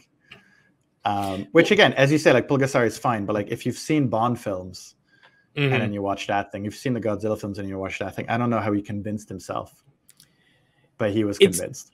It's not, but I think the part of it is that there is, it's clearly on, like half the film's on a close set, but there is also a sense of scale because again, I'm assuming they just pulled members of the army to be all those extras, and it does when money is no option, or when people are like, hey, guess what, you're going to go work on the set, you're going to dress up in you know, this period garb, and you're going to go out there and pretend to, like, you know, beat each other up. And meanwhile, you're going to have a few Japanese special effects artists and 2 suit actors who are going to be, you know, working with you, but just, you know, just don't talk to them. Like, again, there's a shot of when Pulgasari he's no longer little, but he's like man size, and it's clearly like, if you know this stuff, it's Kenpachiro Satsuma, who ended up becoming Godzilla in the 90s. He already done some suit acting in the series, right? But he's running along, you know, there's this, I got to give credit. There's this great shot when Pulgasari's running up, you know, with the men. And you're sitting there and you're like, I guess in 1985, when you have nothing to compare to, like, yes, this is a sweeping epic. This is it's a sweeping period piece. And to a man who is, you know, he's drinking his own, his own lies, and he's buying into his own, you know, BS. I could see through that spectrum of like, this is going to be the one that makes me. This is going to be the one where everyone's going to be like, yes. I guess so. And I think there's also an Arrested Development thing, I suppose, that I remember being a kid and making little films with my mates. And if we pulled off the crappiest special effects, we went wild. And so I guess there's an element of Arrested Development to Kim, that even though he's in his 30s, 40s, whatever it is at this age, like that's his rubber monster. That's his Godzilla film. You're really proud of it. And then on top of it, there's a dimension which I didn't understand for a long time, that Shin was really proud of Pulgasari. Mm-hmm. He thought it was really good. And Choi, you get the sense, even when I spoke to her, that she was like, yeah, it's not good, but let's not talk about it. But I kind of realized going through it that I think Shin, he wasn't an action guy. He wasn't an action filmmaker. And I suppose now, and you'll know the history better than me, but I suppose now it's harder to imagine that you'd be that proud of that kind of work because we have so many monster things now and whatever. But I think he probably felt like, oh, I managed something I've never managed before. It's pretty rare in the world.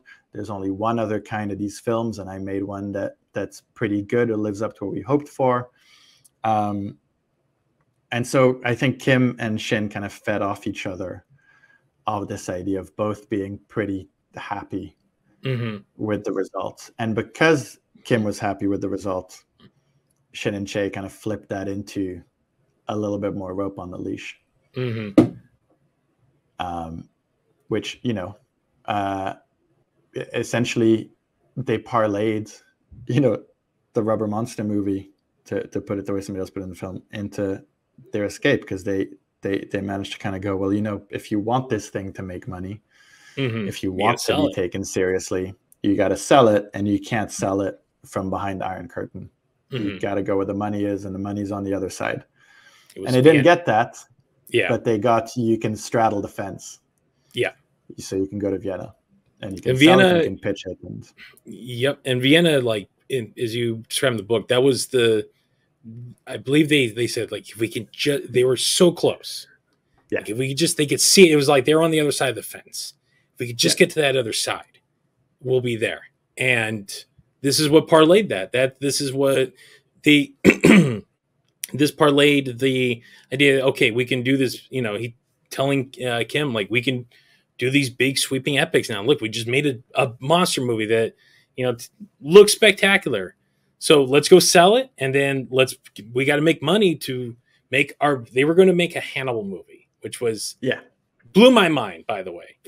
And it was the idea of, like, we got to go raise funds. And it was going to, you know, play into the cover story of, like, no, we're here willingly. We're here, you know, now we're expanding into an international market. This is what we're doing. Exactly. But it opened up to, and by the way, the way you laid this out, the description of it, just palm sweating moments of this book, this story right here was this. I got to give it to you, man. Like, the way you described this, I'm like, I was on the edge of my seat. I knew how they escaped. Yeah. But the details of everything, I was completely ignorant to. And I was enthralled. I'm like, I had to put once that chapter was, I'm like, I got to take a minute, because my God, it was so close. But they did it. They got away with it. Yeah. So they get to Vienna. It's a cool set piece. Oh my God! If in any aspect of a movie, it is the Bond chase scene. That is the most spy thing in the world. It is, but the thing is, because when I got into it, I was like, yeah, there is a chase, as you said, it's kind of car chase. But I got into it, and I was like, okay, most people are going to know they escape, and it's a slow car chase. Mostly, they're in traffic. Like, I don't know how I'm going to make this exciting, but I went to Vienna, and I stayed in the room that's not really the room they were in, but the walls are the same. Like, they've redone the hotel, but it's the same room. And I was like, okay, I can see. And I walked the route, and I did the whole thing, and I spoke to the guys, to the general manager, who I think was either there at the time or worked in some capacity at the time, who told me all that stuff about defectors from the East running into the kitchen, and, like, violent stuff happening, and what Vienna was like.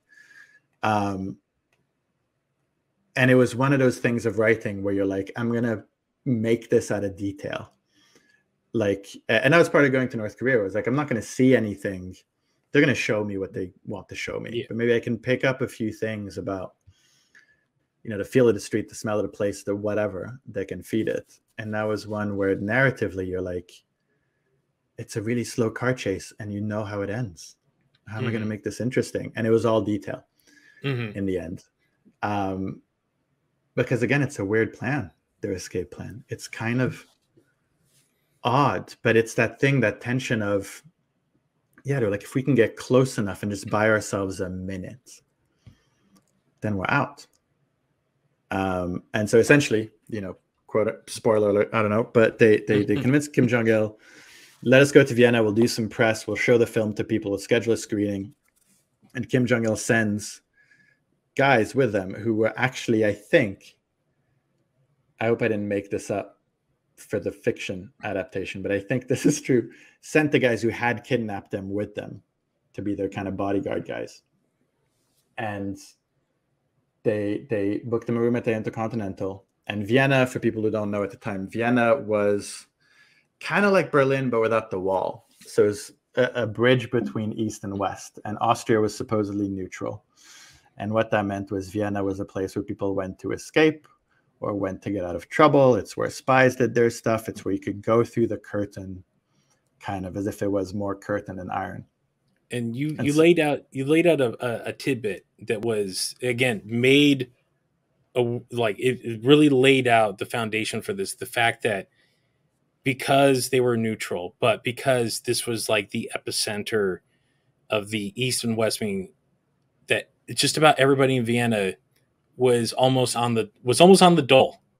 Yeah. Like it's like, depending on who you were siding with or who was going to pay more, the cab drivers, the cooks, everyone was they were the eyes and ears of everything, and greasing a few palms meant information. And as we know, this day and age, information is key. Information is power. Yeah. And that alone set the stage for this. Yeah, the whole city to me was like sweaty, paranoid 70s thriller kind of vibes. Mm-hmm. And so they get there, and these guys that Kim Jong-il has sent with them, like, they're sleeping in the suite with them, and the doors are staying open, and they're parking themselves outside the bathroom when they're in there. And you're never escaping them. You're not getting away from them. They're right there. But one thing Shin had worked out while making the films was that people in North Korea were terrified of Kim Jong-il, essentially.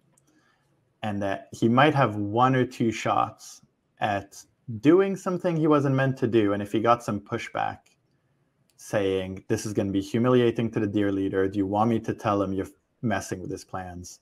I will tell him, don't make me. And that tended to make people back off a little bit. And so he basically does this thing where he calls the same film critic, I think, from a few years earlier, manages by distracting the guys to be like, look, have a taxi ready tomorrow, 12 outside. And then he tells the Minder guys, oh, you know what? The next morning, he tells the guy, oh, before the screening, we have a press conference, press interview. We're going to talk to this critic. I know it's not on schedule, but we got to go do it. And kind of head thug number one is like, that's not on the plan. There's no way. It's not approved. We're not going. And Shin tries his thing. It's a foreign journalist. It's, how do you think the world's going to believe that we're freely making films if I'm not even allowed to go to lunch with a guy? Do you really want me to tell Kim Jong-il he's paid for all of this? He's flown us all over here, and I got to tell him we were humiliated because you wouldn't go along with the plan.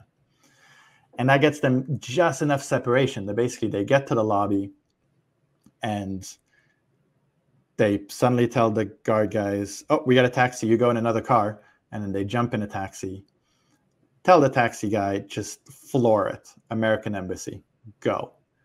And in the meantime, there's a whole parallel plot that didn't work out. There was their backup plot where Choi slipped a note on their room service cart, pretending to take it out to the hallway to be picked up. She slips a note underneath saying, we're fugitives, get us arrested, for that to go down to the front desk. And so they get in this taxi.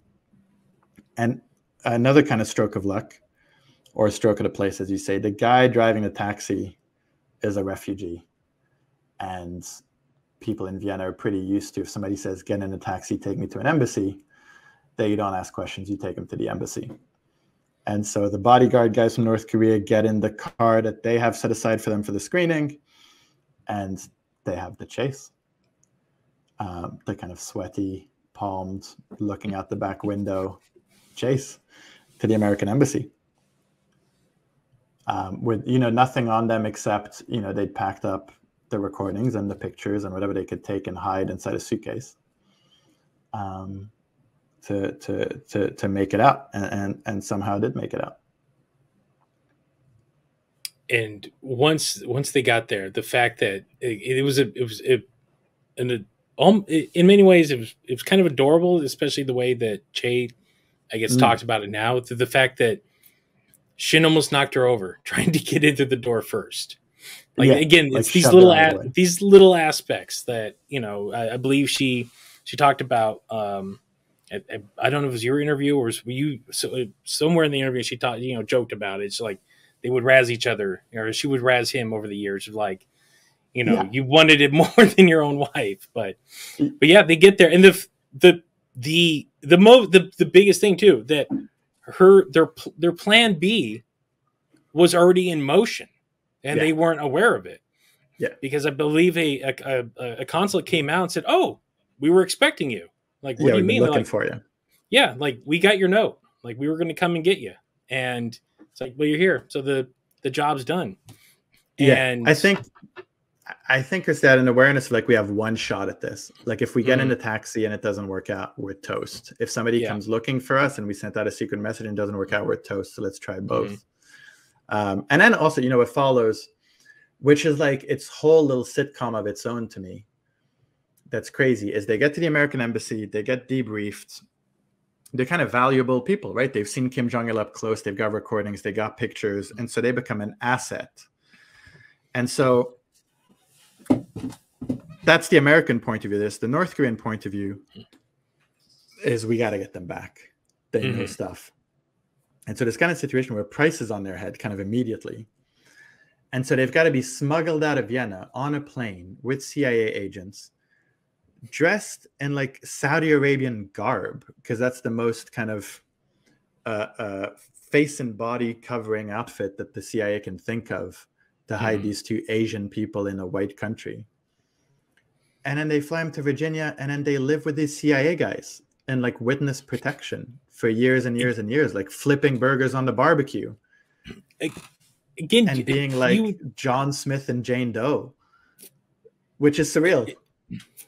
Again, like, if this was a show, this is season 3. Like, we're, you know, season 1 is the setup. Season 2 is North Korea. Season 3 is now, you know, it became, you know, it was a melodrama. Then it became a thriller. Now it's a sitcom. Like, it's and not only that, but it's like, oh yeah, your kids, we'll bring them back. We'll bring them. We flew everyone over, and they had this life in Virginia, like, to the point when I believe the CIA said, okay, we're good. Like, you guys have full amnesty. You can go wherever you want. You know, go live a life. Like, you're safe. Mixed with like the comedy of like your two CIA agents and this old South Korean guy just keeps going, I want to go to Hollywood. I want to go to Hollywood. I want to go to Hollywood. And you're like, you're done. You're done. And he's like, no, I got another chapter in me. And at this point, Shin's in his early 60s already too. So he's no longer a young man. Like, he's got their adopted children are all grown. And I believe and his biological kids too. Yeah. Which, again, another, like, I'll leave that for the book, but his ex-lover and the children they had, that's a whole aspect of the story too, that once they left, it became a whole thing as well. Like this never ended. Like, it was this balance of tragedy and comedy. And then he's like, yeah, I'm not done. Like, the will and want to make films, and the fact that he wanted to go to Hollywood so bad. I mean, he did in the end, but he didn't. I mean, the movies that we like, he was, they gave them an assumed name. Like, he was under an alias now to protect him. And he got in at Disney, and he created the Three Ninjas franchise for them. Yeah. That's what I love about the monoculture, is that even this ends up at Mickey Mouse's house. Yep. One way or the other. But, and it's another thing, right? It's kind of like, they escaped this whole ordeal. They're glad to be alive. And Choi is like, I've got my kids. I've got my freedom. And this guy that she's remarried by now, this guy is just there, can't speak a word of English. He's prematurely aged from the gulag.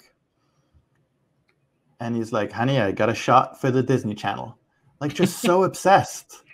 so obsessed, fighting with the North Korean state over who owns Pulgasari. like you're in court with Harvey Weinstein, and you're like, those are the guys who want to kill you. Let it go. Yeah. But just can't help himself. So yeah, get the Simon Sheen, that's his name, Simon Sheen, and his wife. And he drags his poor wife to LA where she doesn't know anybody, doesn't speak the language. So he can, in the same way that Pulgasari was kind of capitalizing off, Godzilla coming back to screens.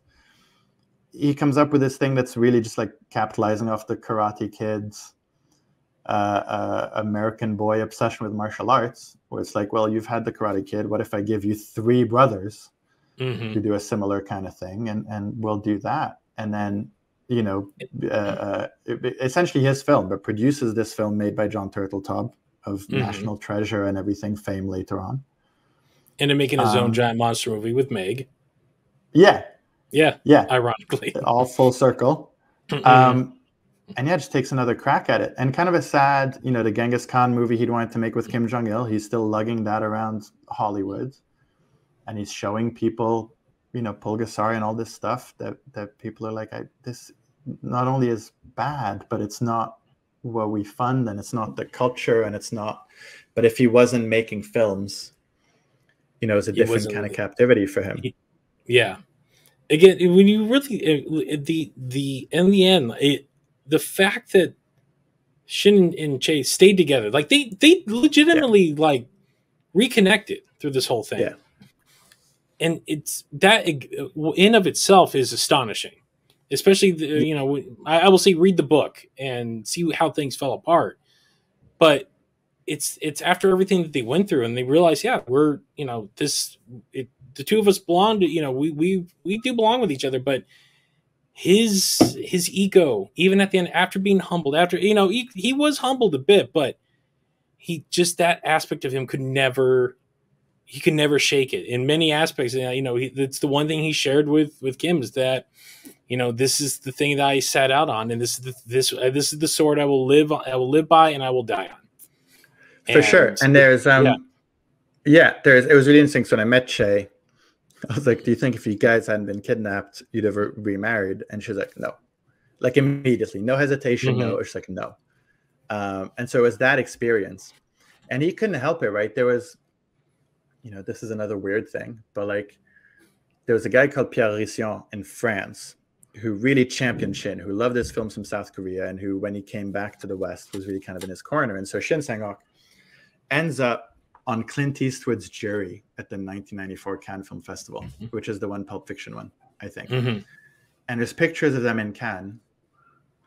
And, Shin has this aura of a guy who thinks Clint Eastwood's on his jury, of like, there's this dissociation from the stuff that's happened to him, that like just pure filmmaker stuff.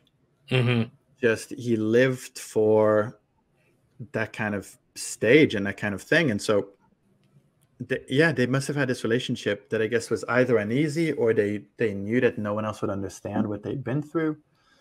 Choi had converted to Catholicism, and she claimed to kind of have forgiven Kim Jong-il, but you could tell that there was no way she did. But she's married to this guy, Shin, who's like, well, he was the best producer I've ever had, which is kind of crazy. And I couldn't stop thinking, like, they're going through all this really tough, probably should work this out in therapy stuff. And he's making Disney Channel movies with fart jokes in them.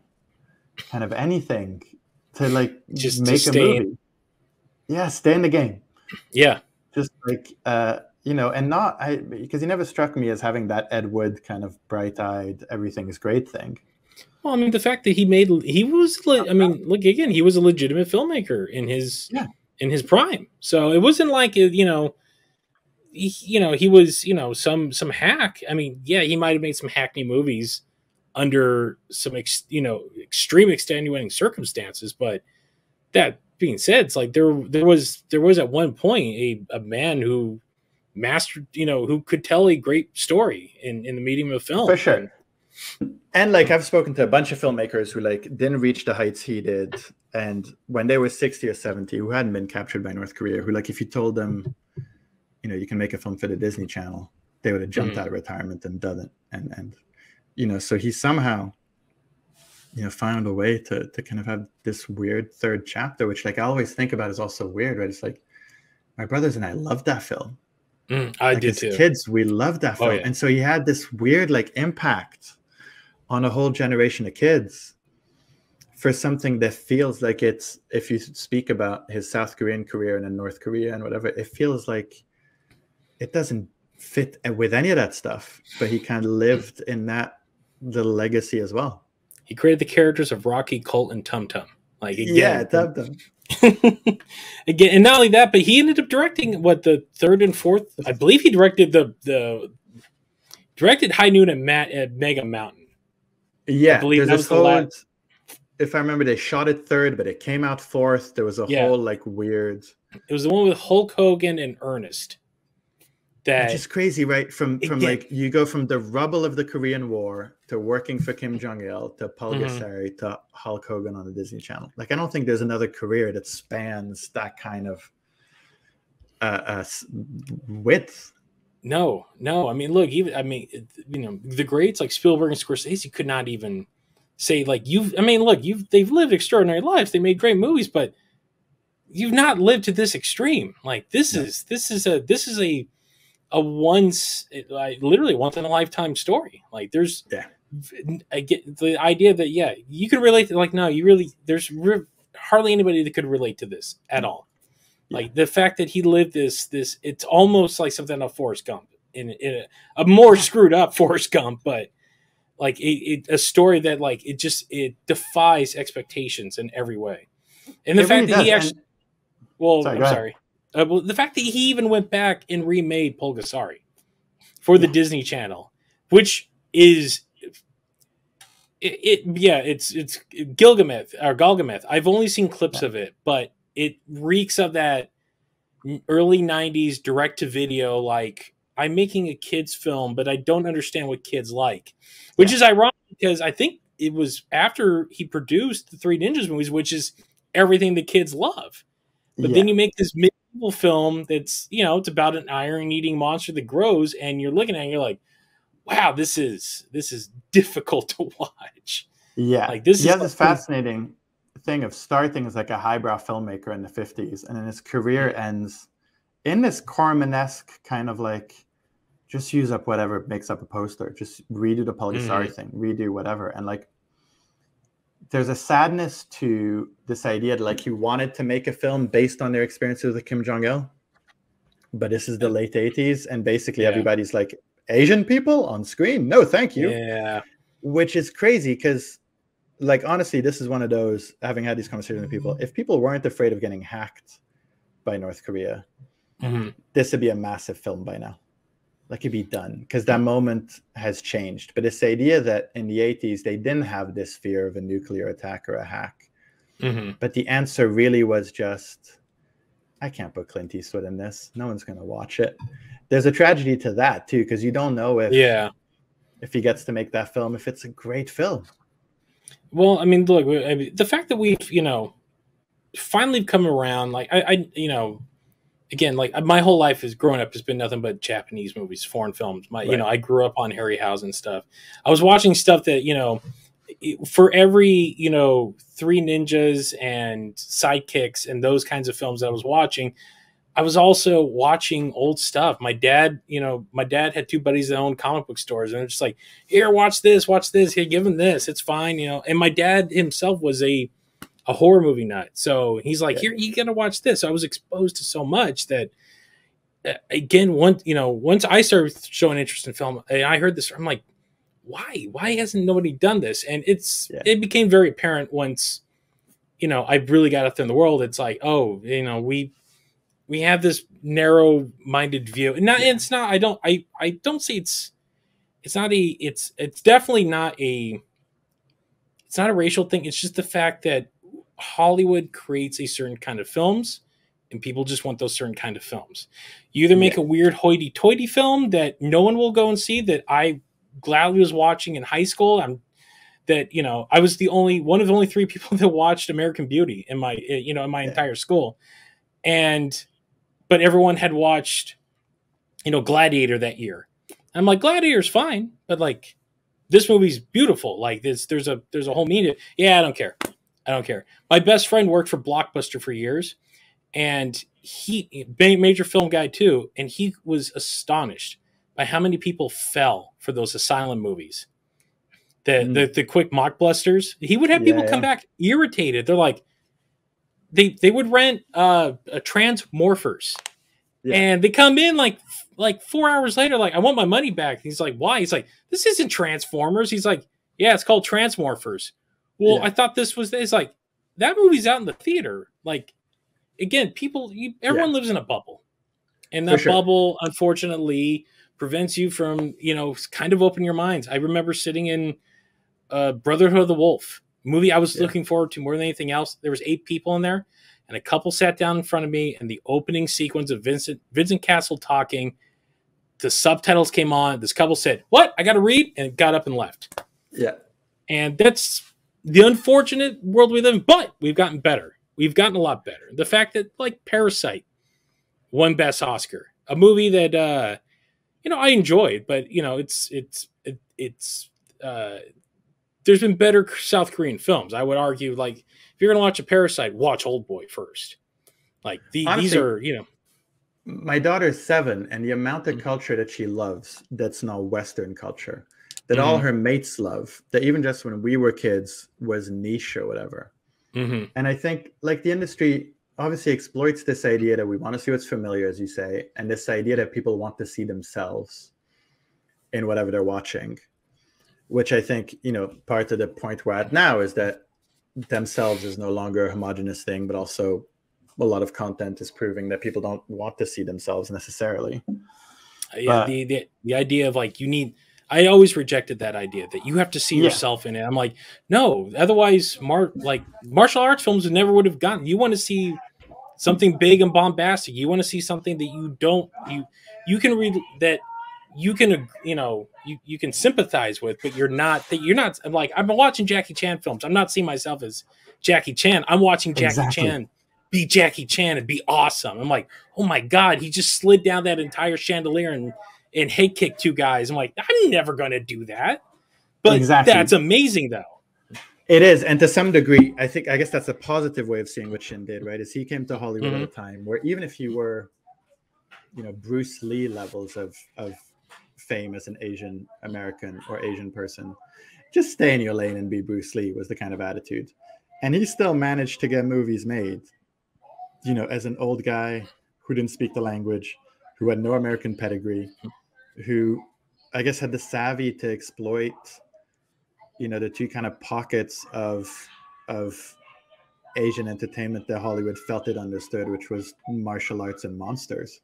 And that's not easy for anybody to exploit enough to get a couple paychecks out of, and he managed. So, he is a survivor in that sense, at least in a professional sense. Very much so. And I think that's, I don't want to give too much more because I want people to read your book. I know it's been out for a few minutes, so I want everyone to read this whole story because this book is it's amazing. I tweeted, I said, this is one of the most gripping books I've ever had the pleasure of reading, and I have been recommending it to anybody that will listen to me. So, is there, where can people find this book, which is, it's called a Kim Jong-Il production. And honestly, anywhere, like, your library, your dollar store, your bargain bin, your regular big bookshop, I think they're everywhere. Because I was lucky to have a pretty big publisher. Amazon bookshop, independent bookshops are always awesome to support. And it does have there is an Audible version too, which I did find as well. So if you can't find the print version, get this any way you can get this. There is read by a great Stephen Park, who's awesome. It's a great audiobook. And then you have another book out too, do you not?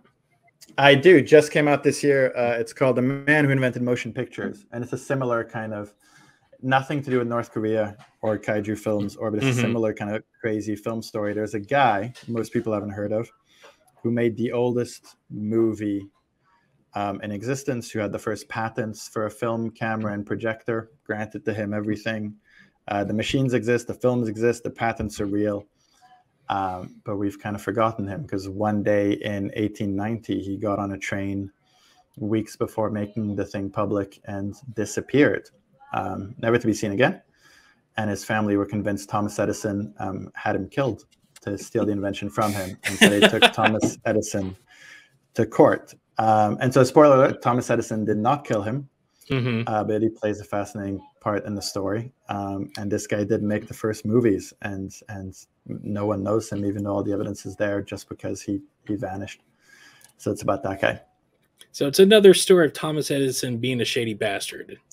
Kind of, yeah. But I was talking to somebody about this the other day. A shady bastard, but no shadier than like the kind of the thing about Thomas Edison that I love is he's kind of like the ground zero for the Elon Musk, Tony Stark, fake genius, egotistical thing that we love in the West. This idea that there's a guy, you know, who just is a great genius and he's moving the words forward. And Edison was a genius in a lot of ways, but by the time this story happens, he's very musky in the sense of kind of like he's promising a lot of stuff he's not delivering on, but he's become this brand. Hugely wealthy, hugely expensive brand to keep going, and he needed like a hot new thing, and he heard about these people trying to make pictures move, and he figured he'd get in on that. So he didn't kill anybody, but he did some other fairly shady stuff. And the name of that book one more time is? It's called The Man Who Invented Motion Pictures. And that's to do. So you pretty much, we can just go anywhere and pick that up, right? Anywhere. That's brand new out from Simon Schuster. Yeah. Awesome. And then do social media where people can follow you. Sure. I'm Tencents77, which is TENCENTS 77 on Twitter, but I'm very bad at it. And that's about it. And I'm at paulfischerauthor.com. And, you know, I always throw that in because there's a contact form in there. And I like chatting to people. But that's my only two, really, that I can think of.